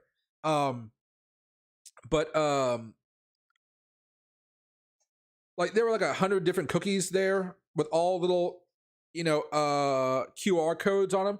People are going crazy with this stuff, guys. The banking system in particular, they're going heavy. The financial tech industry, they're going heavy into tracking. And I just find it hard to believe that the governments across the globe aren't going to be paying for that same software here, right? If any of you guys, let me see if I can show you guys.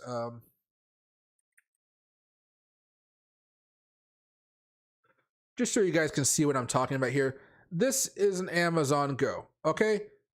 You will either scan your veins here, or you will scan a code on your phone like the same you would use at Whole Foods or something like that, and then you walk in, okay? Now, once you walk in, you'll see something like this. It'll be like, you know, food to go, hot food to go, cold food. I like to get parfaits every now and again when I'm in Seattle. You have fresh produce. You'll have stuff, okay? And the stores just look like this. They're not like fancy, or they're nice, but they're not like, you know, elegant type of things. But they're nice corporate stores, right? Nice outside, right?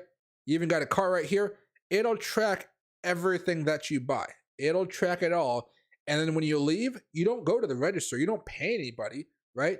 You just walk out, and then you're good to go. And then a few minutes later, anywhere from 2 to 7 minutes later, you get a message on your through Amazon giving you a little notification saying, "Hey, thank you so much for stopping at the store. Your total for today was blank. If you want to see a list of how much what the stuff you bought, here it is." And they'll say something to the effect of, what is it? You visited the store for a total of 8 minutes today. They'll time how long you were in the store. It's pretty darn crazy, right? But that technology is going to be used for more things than just Apple here, right? More than just Apple, more than just Amazon.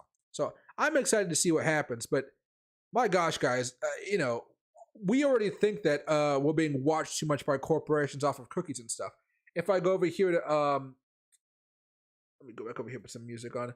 If we go over here to Finviz, right? Finviz, you guys will see an ad somewhere on here in a couple seconds. Let me turn out the. It was there for a second. Adobe, that's because I use Adobe software. I don't know how this works. Let me go over here to some random stock. You guys should see it in a second. St. Jude, no, that's donations. HP. Oh, here it is. Okay. Jared, rings, right? I've been buying a lot of rings lately, so companies know that I want to buy rings, so they're giving me rings to look at, okay? So, you know, this is the type of stuff. I'm going to be buying a ring pretty soon, but it's not going to be this ring. It's going to be, I'm buying it on the 1st when I go up to Seattle. I'm not going to Seattle specifically for a ring, even though I've already put a deposit down on it, I guess. But I'm going to get, gosh. It's not an expensive ring, like you may think from looking at this website. It's more expensive than the average ring, but it's not like $1,000 ring like that. I want to buy this ring right here, the forged carbon one. I'm buying this one right here, okay? Thought about getting this one, but I don't like the way those diamonds look on it. But I'm just gonna buy this ring right here. It's like a $425 ring. I want to see how it looks though first. But this is the next ring I'm getting, and the ring after that is going to be something from John Hardy. I think I've complete the collection. Should work out in my favor. But yeah. Oh, please, let's finish. Yeah, we might not have a double top, guys. Let's hope. Let's hope. But yeah, so we're all being tracked in different ways. But once they start getting our faces down, the databases, the cloud services. This is why you guys want to buy cloud companies. All of that data is going to be on servers. All of those servers are owned by specific companies out there. Right now, going into the future, you guys want to be invested in cloud services. People don't think about cloud services as being important. I mean, kind of, but like, you know, average person, what's a cloud service, right? AWS, whatever they may be, whatever your local one is. You guys want to invest in cloud for the, I'm talking about like a retirement long-term accounts here, but they're going to be very, very useful going forward. And there we go. We just broke out of the top we had right here. Let's see how that works out. Yeah, there we go. Doge on Mars, keep it up. Heading for that Fibonacci extension level here. Let's see if that works out a little bit more.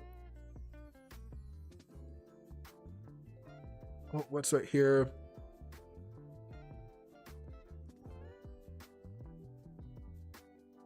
NA cars. I've been pondering making NFTs for my channel company that have perks, but I have barely looked into it.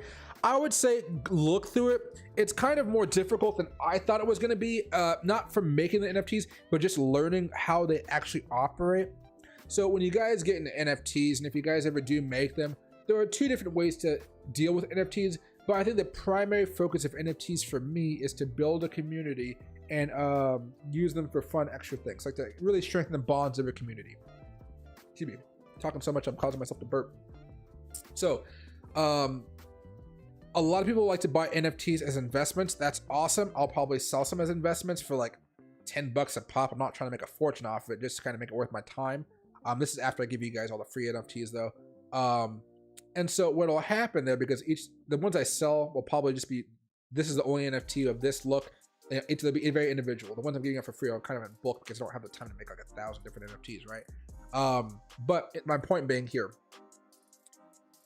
down the road, the way I view my NFTs being used is, you guys on the NFTs is basically a picture, whatever. It could be a piece of art, it could be whatever, it could be a lot of different stuff.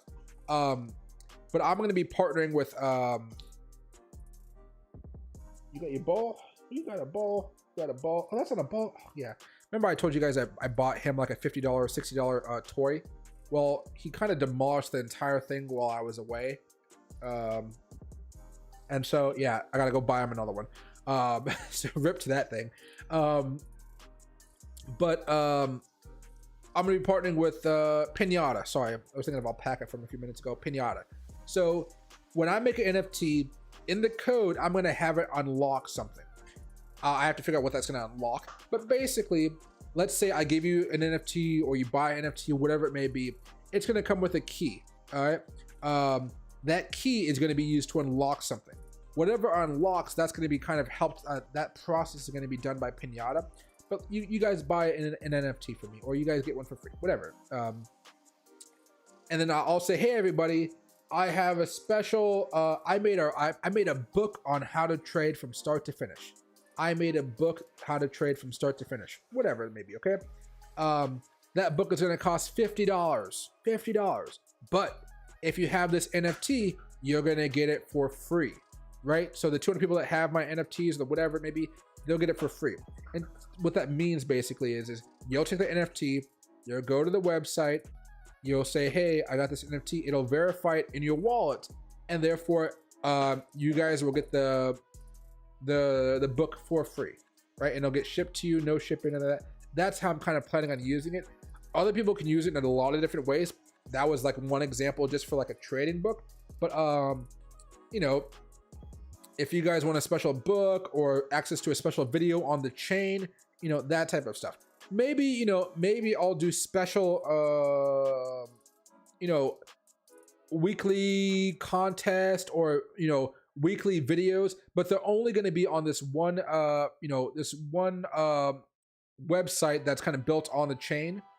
And what that means is only people that have those NFTs can watch the video and watch me talk about, like, be more blunt about myself, be more, watch this, and stuff like that.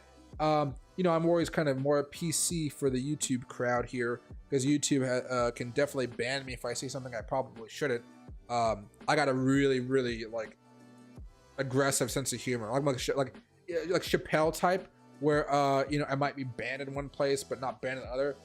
I could talk like that, where I'm not going to be canceled technically, but I don't have to be afraid of just saying like something like really stupid and just like really hilarious at the same time. Like, as a black person, I make a lot of black jokes with my black friends. A lot of times white people don't like those black jokes. So they get offended on behalf of other black people, even though the black people like the jokes. And so I can see them on there. They might not like it, but they're not gonna like go over to YouTube and get me canceled on YouTube because of the jokes I'm saying with other black people on this other chain, whatever chain I end up going on. That type of stuff. And maybe I'll open up for free and other stuff like that, but you guys get what I'm trying to say here. But they're going to be very, very useful down the road. But I myself, Carson, I'm still using them myself. I'm still learning how to use them myself as well. I've just been lucky enough to kind of meet some people around town, learn more about them. I'm going to NFT storytelling. Let me tell Dogecoin, Dogecoin Mars still doing okay. I'm going to an event called NFT Stories or something like that on the 1st of November, where I'm going to pick up that ring.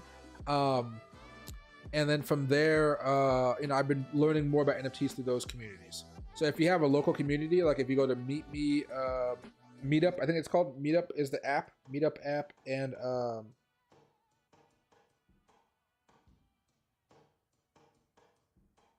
Meetup and Eventbrite. Those are two apps right there, or websites if you want to use the websites, Eventbrite and Meetup. Look for NFT events in your local community, and just like, you can just ask them, how would I use it, whatever. And then if you ever wanted to go to a convention, learn more about them, you could also do that as well. But I'm sure there's tons of other YouTubers out there that could actually be beneficial as well if you don't want to go actually out to an event. I find the events to be kind of tedious at first because I didn't know anybody, but then after a while, I was able to meet some cool folks and know more people. So that's gonna be kind of cool. But yeah, networking, guys.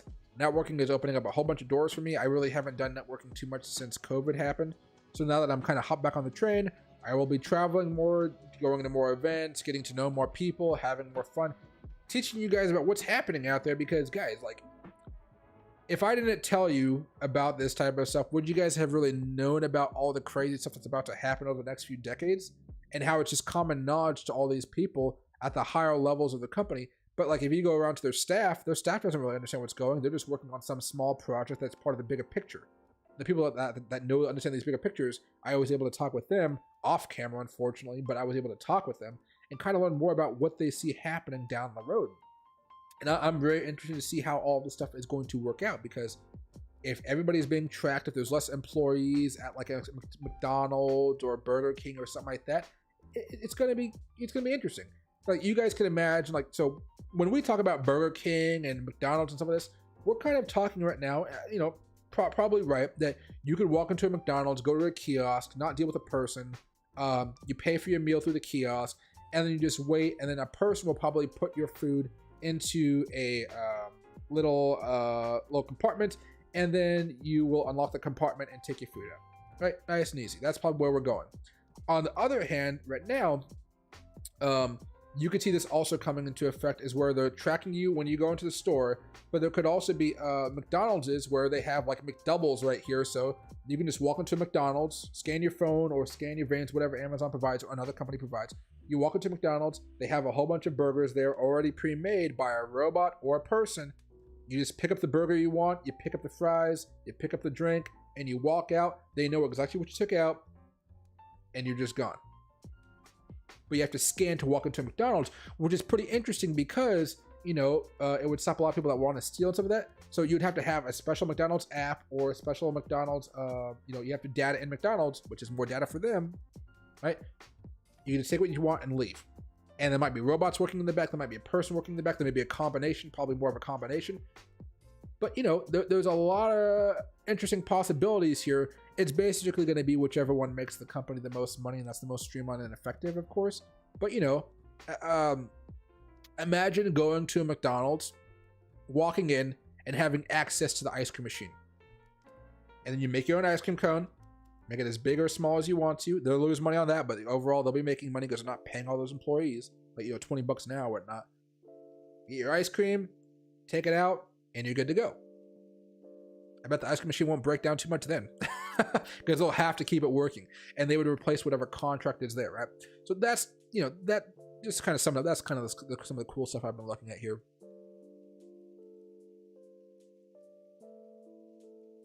And hey, Christine, I like to lose my wallet and my phone. So exactly, I mean, if you guys can, there's a whole bunch of different ways to have chips inserted into your body and some of that. I'd have a small chip placed in my hand if it meant I could get access to places, or a small chip in my wrist. I'd be perfectly fine with that. I mean, it might be kind of freaky to most people, but if that meant I could just go tap or something like that, or scan or swipe, whatever, I'd actually get it. If it was actually useful for my day-to-day life. Right now, it's not useful for my day-to-day life.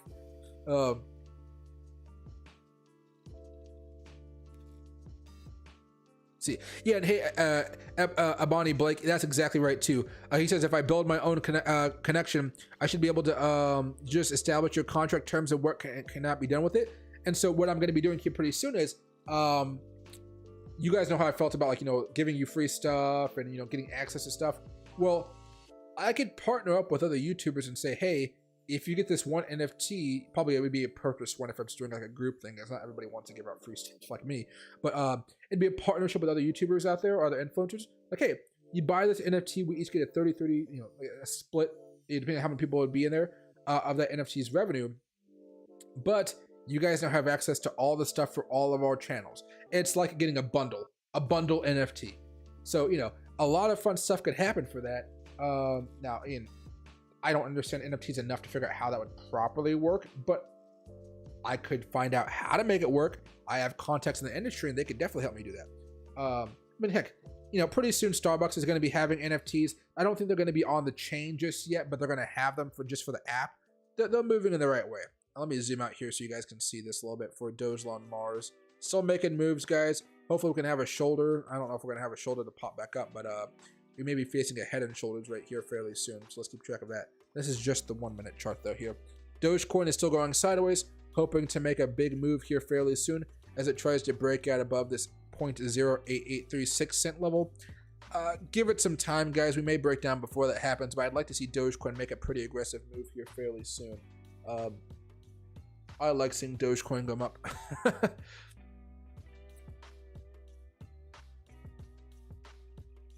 Oops, sorry. Hold on. Loki's kicking the camera here. He just wants pets. I'm giving him his little pet on the cheek.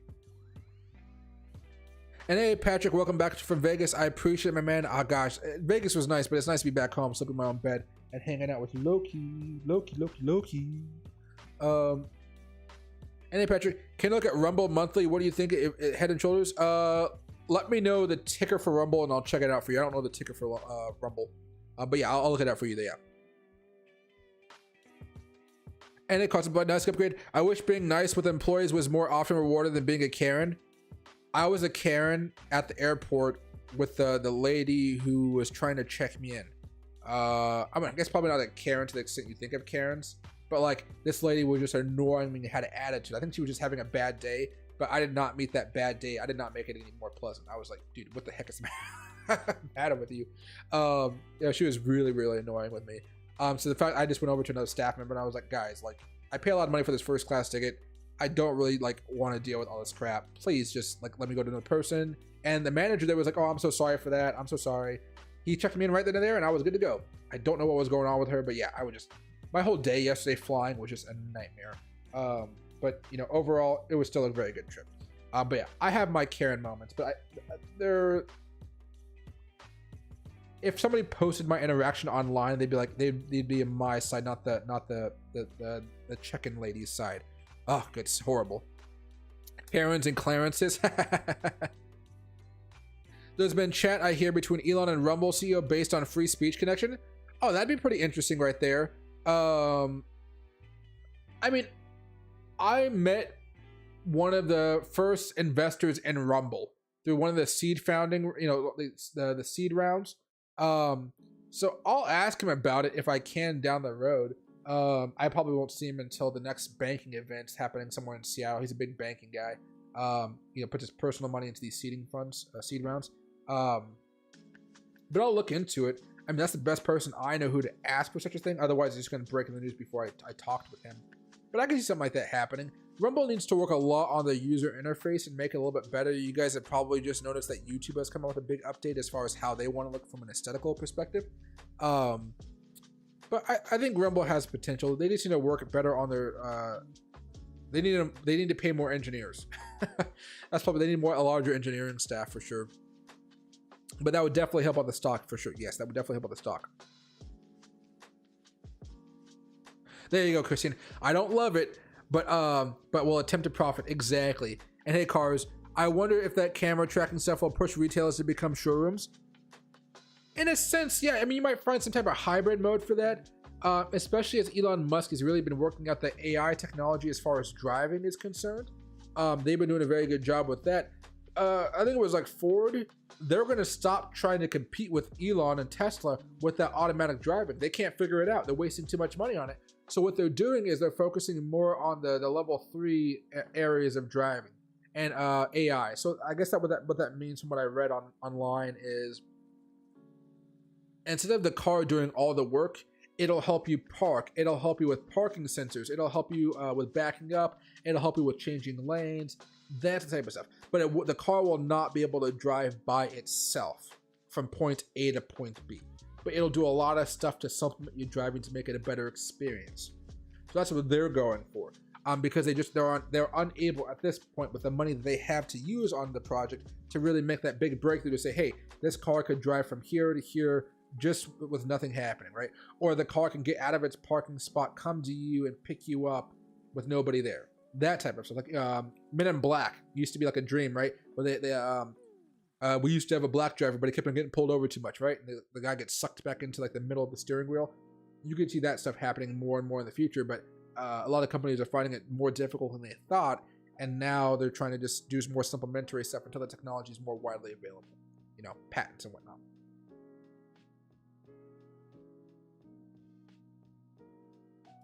And hey, Tony, I don't know if it's going to double bottom off of the 87 low here. It really depends on how bad the economy gets once the recession really hits them. And by recession, I mean like the actual job loss part of the recession. I mean,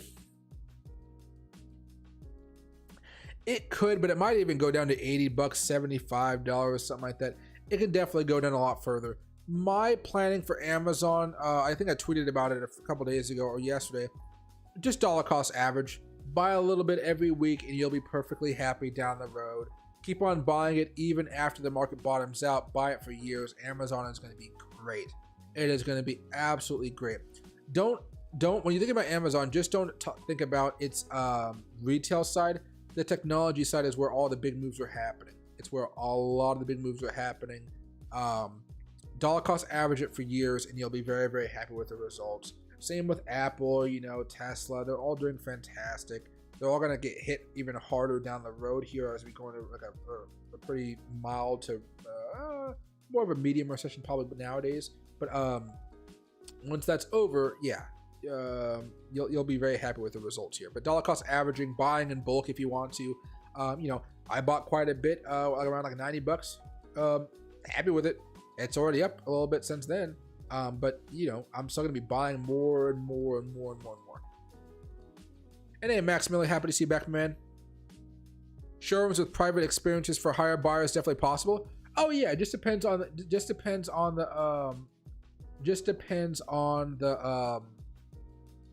what they're trying to sell and the clientele they're trying to sell to. A downtown area. Oh geez, no, it keeps on going now. This is Dogecoin 1 is going up still. I'm probably going to sell some tonight. I probably have to at this point. Like 5-10%, not a lot. But downtown areas more likely, of course. Probably not so much in rural areas. But you know what? I think a farmer, and I'm trying to think of some of those stores that you guys may know about. Not necessarily a Home Depot, but like a Home Depot for farmers. Just imagine a farmer going in there, scanning his wrist or his phone, whatever, going to order a bunch of feed. He pushes the button or whatever. He drives his truck out back, or he just gets a robot to carry it to his truck out front. And basically he's like, hey, I want this, this, this. A robot does all the work for him. It won't look like a human robot, just, a machine doing the work. But, scan, payment goes through, you're good to go. Nice and easy. You don't got to deal with people. You don't got to deal with like a little bit of stupidity that comes along with like, just average jobs. Like I was pretty stupid when I worked at Macy's because I was pretty much lazy. I didn't want to be working for like $8 an hour. So I put in $8 an hour of effort. That type of stuff, right? So everybody can use it, but there'll be more uses for it, I guess, in the cities and less in rural areas. Although I think rural areas could use a good portion of it as well, just depending on what they're actually being used for. I'm no rural expert, so I can't really like go on it too much or talk about the benefits of it too much. But in the cities, yeah, you know how much activity goes along in the world. Pretty soon, I think we're gonna have servers in restaurants for a long time to come, and same with chefs and stuff like that. But I do think for like more fast food and stuff like that, it's not gonna be as fast food workers are not going to be around for like too much longer here. There will be jobs where people like, they're working in the back. But as far as person to person, the people are going to have to learn how to use the kiosk or other services. Otherwise, they're just not going to be able to order anymore because it's just going to be, they're not going to be able to understand how to do it.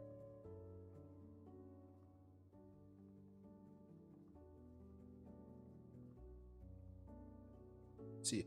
Experiences are already taking over old retail spaces. Oh, exactly. Yep. Let's see. Yeah, Ebony, yeah, the ability to scale is going to be crucial here. Definitely. Well, the thing is, in order to get this technology onboarded to a lot of different corporations out there, it is going to cost a lot of money. It is going to be a very, very large investment. And that investment has to, when they make that investment, they have to believe that their clientele will be okay going into their store, and being followed by tons of cameras, right?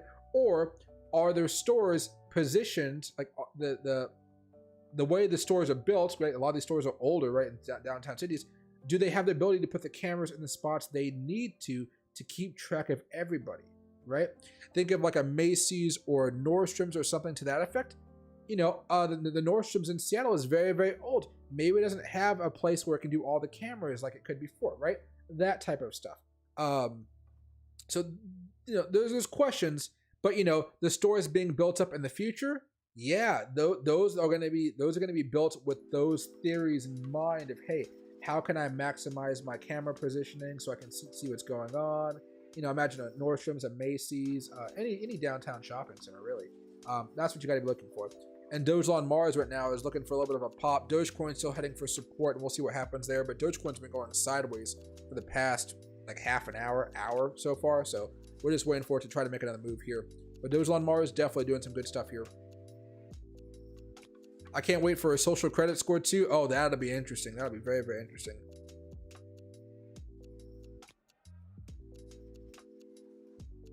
Let's see. I don't want to compare reality to Black Mirror tonight, but here we are. Social media might as well be our social credit score. Yeah. I mean, for real.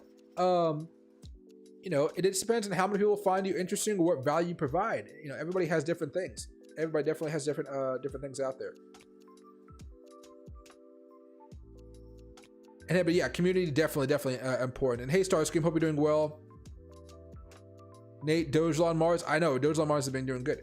I mean, I'll probably sell some later on tonight. I'll be frank with you guys. I'll probably sell 10 to 15% of my position. No, it's gonna be 5 to 10% of my position on Dogecoin Mars.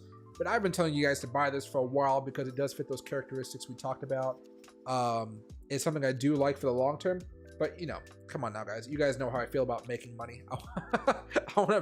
I bought low so I could sell high during moments like this, and this thing is really popping off. The same thing I did with UFO coin when it popped off. You know, I gotta buy low, sell really, really high, and just buy a little bit lower, and I'll be happy with my positions here. See, thoughts on Stellar? Stellar is good for a long-term hold. If you ask me, they have a lot of connections in this new startup market. A lot of people are building with them. It's more of a long-term hold to me, though. Long-term hold. And hey, Bideford, happy to see you back. Hope you're doing well. Definitely was worth the trip down there. I learned a lot of fun stuff. Let's see. Come on, Michael. No chips. What do you call? If that's the way the world's going, I'll probably get chips in my hand and whatnot. As long as I trust the company, which is like stretching it, I'll probably get chips in my hands. I know it's weird, but I probably would.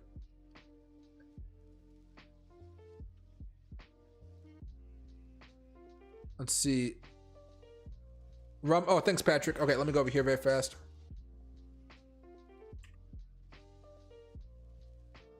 Rumble. Nice little pop. What did it go up? 11% today? Yowza. All right. Well, you had an opportunity to buy the dip down here, didn't you? Wowza. Let's see. From a technical analyst perspective, this thing is all over the place. You're not going to really get much technical data out of this. This is probably before the SPAC went through.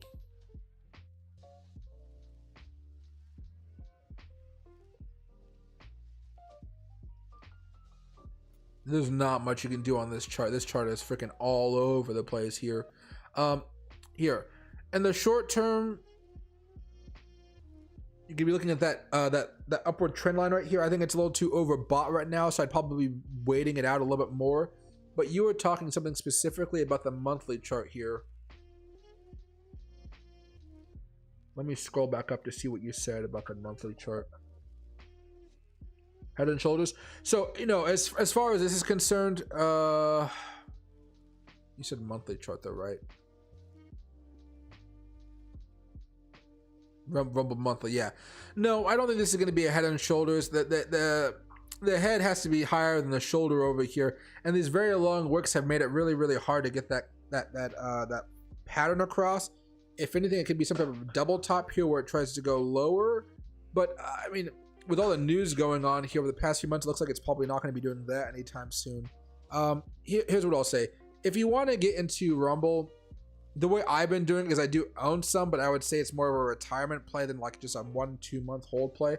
Like it's at $11 right now. My average is like somewhere between $10 and $11. So I'm barely made a profit. I mean, barely made a profit on this play so far. I think you want to be holding it for a long period of time and just hoping that it turns into something great. The management team seems to be okay. It seems to be much better than the Parlor platform, much better than them. This is something where you're going to be very, very patient and hold on to it. You do have earnings coming up. It looks like Monday, November 14th.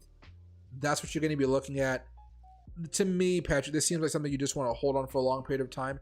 It could work out, it could not. But to me, as an alternative to like, dude, stop. An alternative to YouTubes and stuff like that.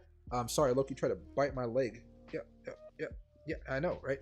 Playing with one of his toys. But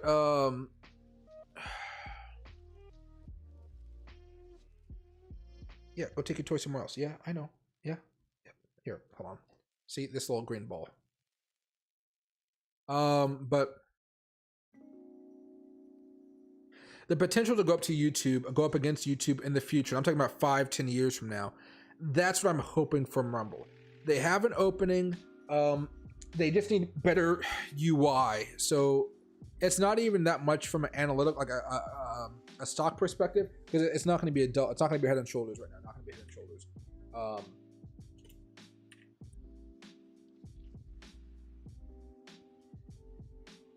Okay, yeah. So now I'm watching Loki because I'm afraid he's gonna bite me. He has a really bad habit of trying to chew on toys up against other people. So just imagine a dog chewing a toy, getting closer, and then all of a sudden hurts more than you think. Okay, so this is Rumble, right? This is YouTube. YouTube just has a better look to it right now. And I told you guys I have a really bad download speed right now. It's really annoying. I don't know what it is, but my upload speed is good enough to go stream in 4K, right? But they need more stuff over here, right? I don't know what it is. Like, put stuff over here, put stuff over here. They're trying to make it too mobile friendly, but the app is what's gonna cause it to, you know, to really take off here. But you know, trending, editors, picks, whatever, right? Election fraud, Twitter's employees. You need to have more than conservative outlet stuff on here. They need to expand a little bit more, just a little bit more, right? And it'll be fine. They'll be fine down the road, but they have to get everyday content creators to feel safe enough to post on their platform without being canceled. So Elon Musk right now is going to moderate Twitter pretty loosely. They have to allow all the crazy, like, how to say this, the people that are far right in these videos, right? You might even just call them right in some circumstances, not far right, right? Right. But you know, you're gonna have to have like a whole bunch of the people on the left hand, the freaking coming on my mouse. The people on the left hand side of the aisle, left side of the aisle, they're gonna have to have the same as many impressions on this platform as others. So you're gonna have big battles duking it out. I mean, they could really make some good money off of this, but their planning so far has just been kind of not the best. And you can even see just from like a user interface perspective, it needs some work. It'll come. It's gonna be a while. You see lives over here, right? AZ ballot watch. You know, I don't really care about watching errors on a ballot. You know, it could be important, but I don't care. I don't think many people are going to care. Most followed Rumble accounts, right? 3 watching. I don't care. You know, here's penny stocks finance. This is going to be interesting right here. This is where I joined Rumble. I'll probably end up posting more on Rumble. I was just kind of hoping that they, I'm just hoping that they will, how do I say this? How do you just make it look better? I don't know how to explain. Just make it look better. So like, you know, if I type in finance right here, let me see, videos, search. It's all about the UI. So finance, this is what you see right here, right? That's what you see. YouTube, finance. Right? See how I have stuff on the left-hand side of my screen. I got some, this, you don't have to worry about this stuff. It just looks nicer. You got other things you could be looking at here. And then once you actually watch a video, the layout is also different. So this is, anything have a bunch of views, Liberty and Finance, right? You got a little bit of stuff right here. You know, it needs work. It needs work. But my, oh, a little bit of a drop there. My point being is I'm holding this for the long term because I do think they're going to be able to work some of these nooks and crannies out. But as far as a technical aspect, the technicals are so all over the place, it's going to be very hard to get a good understanding of which way it's going to be going. You're most likely going to be looking at their 10K reports, their quarterly reports, and seeing what progress they've been able to make just by using the platform kind of consistently. So what I would say is if you guys do want to hold Rumble, I would actually use it. You know, I use it every maybe like twice a week. I try to watch a video on it. And that way I know if they're making progress or if they're not making progress. You know, it doesn't have to like happen. You don't have to see something new happen every week or every other week. But you want to see more people hopping on. You want to see more users. You want to see that in the quarterly reports and the yearly reports. They're making progress here. And they're so new that you're kind of just like, hey, you got to believe it's going to work out, and you got to invest anywhere from like maybe a couple $100 to a couple $1,000 in this, and just kind of watch to see what happens with it. But understanding that it's a very risky play, it is a very volatile play, and what is it? The market cap for Rumble isn't even that big, right?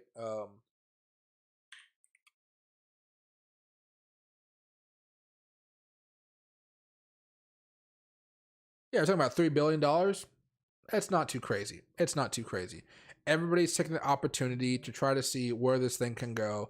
And, you know, down the road, everybody's hoping that can be the next big YouTube.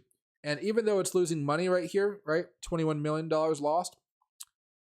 I mean, it's not like that's a lot of money to a corporation. It's not. That's a really good job for a startup that's, you know, that's trying to keep up with YouTube, which is a behemoth of a platform. And hey, Alan Time, hope you're doing well. Let me make sure I'm missing thing.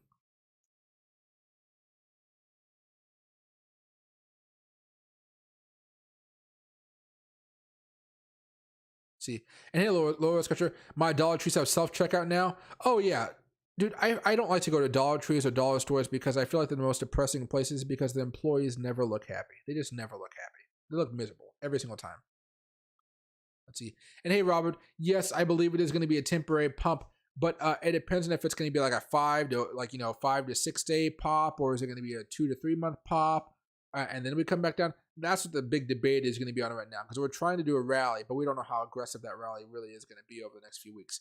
If anything, we'll probably, if the NASDAQ really does go off like crazy and Bitcoin follows it, you'll probably see Bitcoin go back up towards 25,000 at the most, and you'll probably see the NASDAQ hop back up to maybe 12,500, somewhere around that 50 week moving average on the NASDAQ. And hey, Yahweh Luck, morning, my man, morning. And hey, Patrick, tell us when you plan on opening a Rumble. I'll be your first subscriber. Yeah, I mean, I have one. I just haven't used it yet. It's more just because I haven't been making as many long form videos lately because they just don't do well. I've been talking to a couple people in the much larger YouTube creators than me, and they say what's going on from my channel in particular is the fact that I'm a streamer. It changes stuff up a little bit about how YouTube promotes my content. So YouTube doesn't like to promote my videos all too much because I stream, right? So it tries to just show you guys my streams and not so much my my published videos. And what I mean by that is, here, let me go over to my YouTube channel. I'll share some data. So you guys know I've made $900 in the last 28 days. I have 341,000 views, most of them from shorts because I've been doing more shorts lately. But if you go over here to my content section, you'll see that most of the videos I've been doing is shorts. I post multiple shorts a day, so it's not like I'm just, I haven't done it in a while. But the last video I did was, is it time to buy Bitcoin? You'll be surprised. We talked about the zone method here and why you guys should be buying. But that video, what happened? it only got 449 views. I made $2 off the video, and it just went sideways, right? Sideways. It doesn't promote my content, right? It doesn't promote me. I'm fine with that. It just kind of the way YouTube works. So maybe I'll post these videos to Rumble, but I'm also going to be posting them to a second YouTube account. That's what I'm going to be doing in the future now. And so this channel will probably end up going just for shorts and live streams, And when it comes to other videos that I have, as far as longer form content, me talking about other stuff, unless I'm doing like a podcast form for the channel, which is going to be happening next year, I'll probably just put them on my second YouTube channel, the one that's I haven't used in a while, but it's I'm not logged into it right now. Gosh, but yeah, my other Bitcoin channel, right? So that's probably what I'll end up doing, frankly.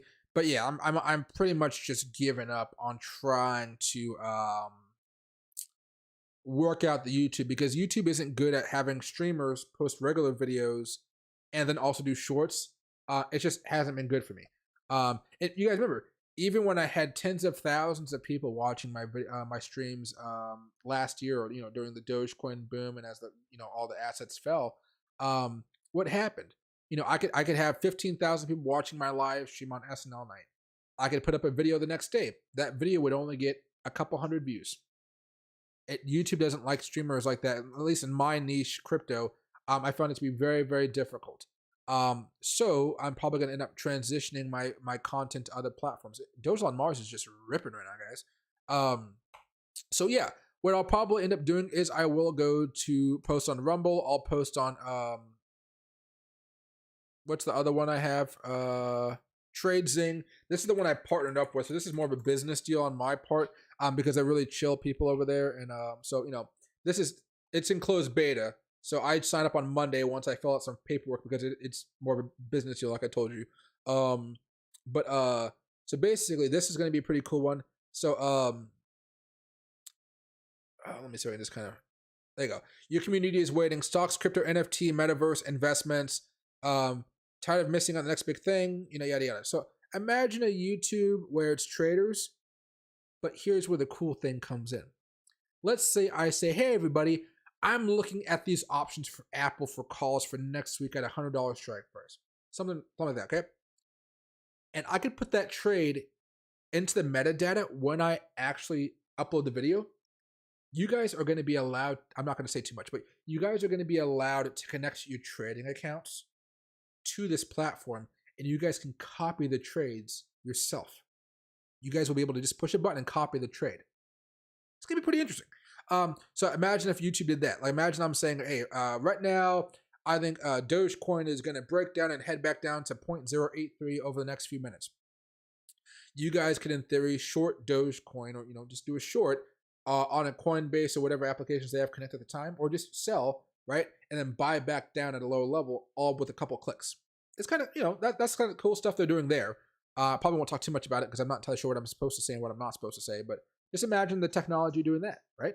Or I say, hey, I'm buying Amazon for the long term. Hey, I'm doing dollar cost averaging. You guys could follow my dollar cost averaging method, not by like the amount of money, although maybe that works out too, but just by the timing. Like every Friday, we all drop as a community a little bit of money into Amazon. Every Friday, we drop a little bit into Apple and Microsoft and Meta and Rumble, whatever it may be, oil stocks. We all kind of follow along that path, and so you guys know if I'm making money because you guys are watching my portfolio as part of your portfolio, right? And you guys could also be making other trades. You guys aren't just all gonna be following me. You guys could follow tons of other creators out there.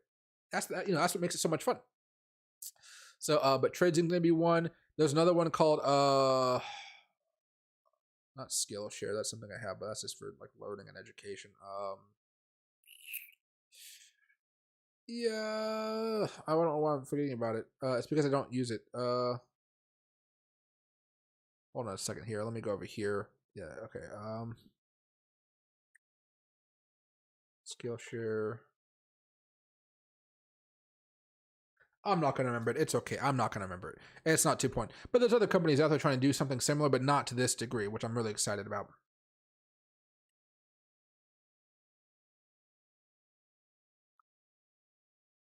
Let's see. Yeah, that'd be kind of interesting for as well. Roller coaster ride from the table. Um, and hey, Patrick, how does Amazon Go stores deal with theft as a security guard, like a mob, flash mob, get going and go? Um, Dude, stop trying to. You're being annoying. I know you want to go upstairs. We'll go upstairs in a little bit. Um, they don't really operate in those type of neighborhoods, so they don't have a solution for it. The solution is not giving access to Amazon Go in areas where there are going to be more rampant theft, if that makes sense. Um, so Amazon Go did have more stores in Seattle and less corporate areas, but people did try to come in and break in. And so instead of trying to pay for security or do anything crazy like, make more security measures, they just said, well, you guys don't deserve to have an Amazon Go in your community. We are perfectly fine with that, and we'll just keep them in the communities that are better. There is no solution as of yet. They're not going to pay a security guard for it. They just pay a person to keep everything in stock, and that's it. Those stores make a lot of money. All they're paying is for the spot and the upkeep, and then they're paying for just the goods and whatnot, right? And that employee's salary. I don't think they have a solution for it yet. I don't. Because in order you can get in the store just by opening the door, and then you have to pass through that gate. Maybe they may come up with a solution where in order to get into the store, you have to scan and just to get into the doorway or something like that. But I don't know if that technology is there. If it is, it just might be another annoyance to the consumer. But I don't know. I don't think they have a solution for it yet. Their solution is basically, let's not put these nice stores in communities that are going to be like more that have higher crime rates. That's honestly, I think, their solution at this point in time. And hello, Wars Country. Yeah, YouTube promotes my shorts because I make decent content on them. Not the best content, but decent. If you guys have a minute later on, go check out my latest short. I thought it was pretty good, even though YouTube won't promote it because it has like a what do you call it? I used music from the movie Coming to America from the 90s. Right? So it didn't really give it the big push, but it'll give it a push eventually. You arrive after a long journey. I should probably change the name or something like that to be more Dogecoin, but yeah, it's a nice one. Yeah, my shorts get thousands of views to hundreds of views. This one got like 28,000 views. Much better, much better. And thanks, Patrick. You're probably my first follow number. I'll start posting more stuff on there. What I'll end up doing is when I do these longer form videos again, it'll probably like daily update videos or something, or just general videos. It doesn't matter. I'll post them on the second YouTube channel. I'll post them on Rumble, and I'll post them on this TradeZing one once I go live on that one. And then when I make my tutorials, I'll post them on all three as well. So that's what you got to look forward to there. And hey, Patrick, just tuning in. Should we see Doge hit 0.75 before taking off again? If it hits 0.75, that might be a little bit more of an issue for it, because right now it's really just trying to break above the both the 9-cent resistance level as well as the Fibonacci extension up here. And it looks like we're trying to break down at this current point in time, so just be careful of that. If anything, we're probably going to be heading back down here to like, 0.08252, maybe as low as just 0.082. But if we do start breaking down below this support level down here, then yeah, we'll probably come back down here to 0.078, and then after that, you said 0.075, all the way down here. I mean, if it does go down low, it'd probably come back down here to 0.073, 0.0728. But if you go over here to the 4-hour chart, let me spread this out a little bit more here. You guys can see this, can't you? Okay, yeah.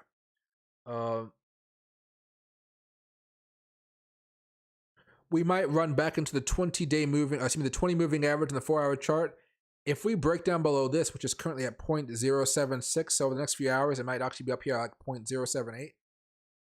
That would probably take us back down all the way down below 7 cents, and that might kill off the rally for like a couple days.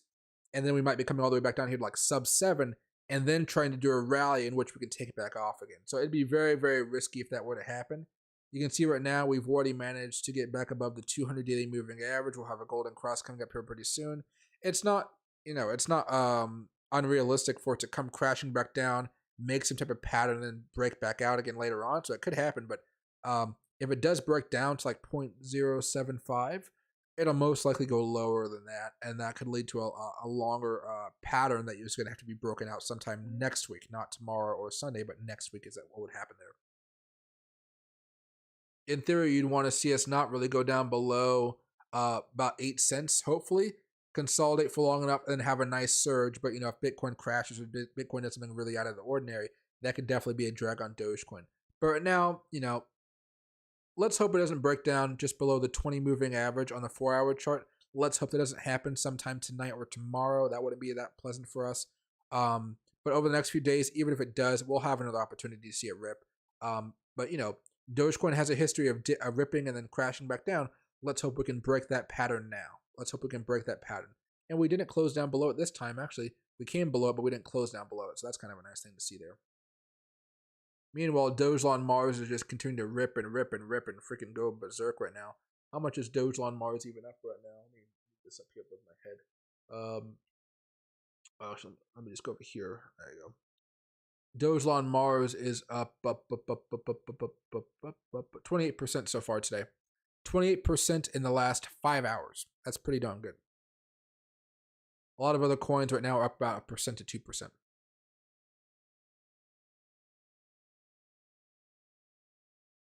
see.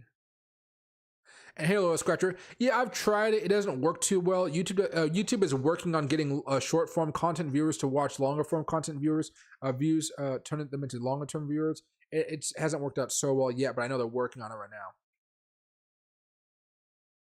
On the daily, Doge is severely overbought. Oh yeah, this is a huge news play, if you will. This is happening because Elon just bought some Dogecoin, right? That's the big reason why this is happening here.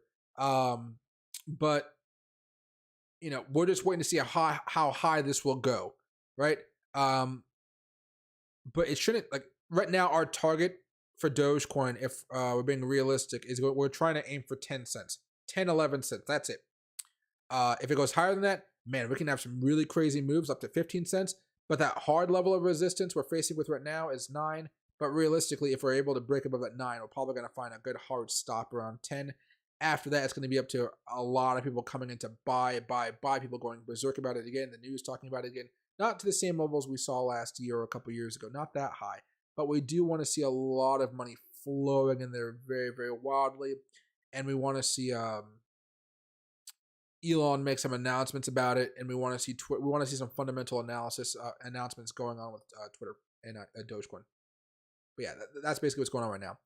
But okay, everybody, I'm gonna call it a night for the stream. Loki wants to go upstairs and say hi to people, so I'm gonna let him go upstairs. I'm gonna go say hi as well. I need to go make some dinner here. But keep an eye on Elon Mars, everybody. It looks like it's popping off quite a bit. Same with Dogecoin; they're doing very, very well. Careful if you guys are trading them because they are volatile, especially Elon Mars, as you guys can see. I'll be live tomorrow and Sunday for you guys. I will be live tomorrow and Sunday. Let me show my face here for a little bit. There you go. Yeah, so I'll be live every single day this weekend. I'll be live Monday, Tuesday, Wednesday. I'll take next weekend off as well, but I will be having a special stream for members tomorrow. For you guys know that my membership streams, since I missed last one because I was getting ready for Vegas. So get ready for that soon tomorrow as well. The stream for tomorrow will probably be about an hour to an hour and a half, maybe. And then after that, I know, dude, I know. He's a big whiner. But after that, I'll do a membership stream and stuff like that. We'll go more into detail about what's going on there. But yeah, guys, have a great rest of your night. I'll see you guys tomorrow. I will be streaming quite a bit, but we really got to pay attention to Dogecoin over the next few days. And hey, Kilo, I'll refresh the other stream, please. I'll see what went on with it. Thanks, everybody.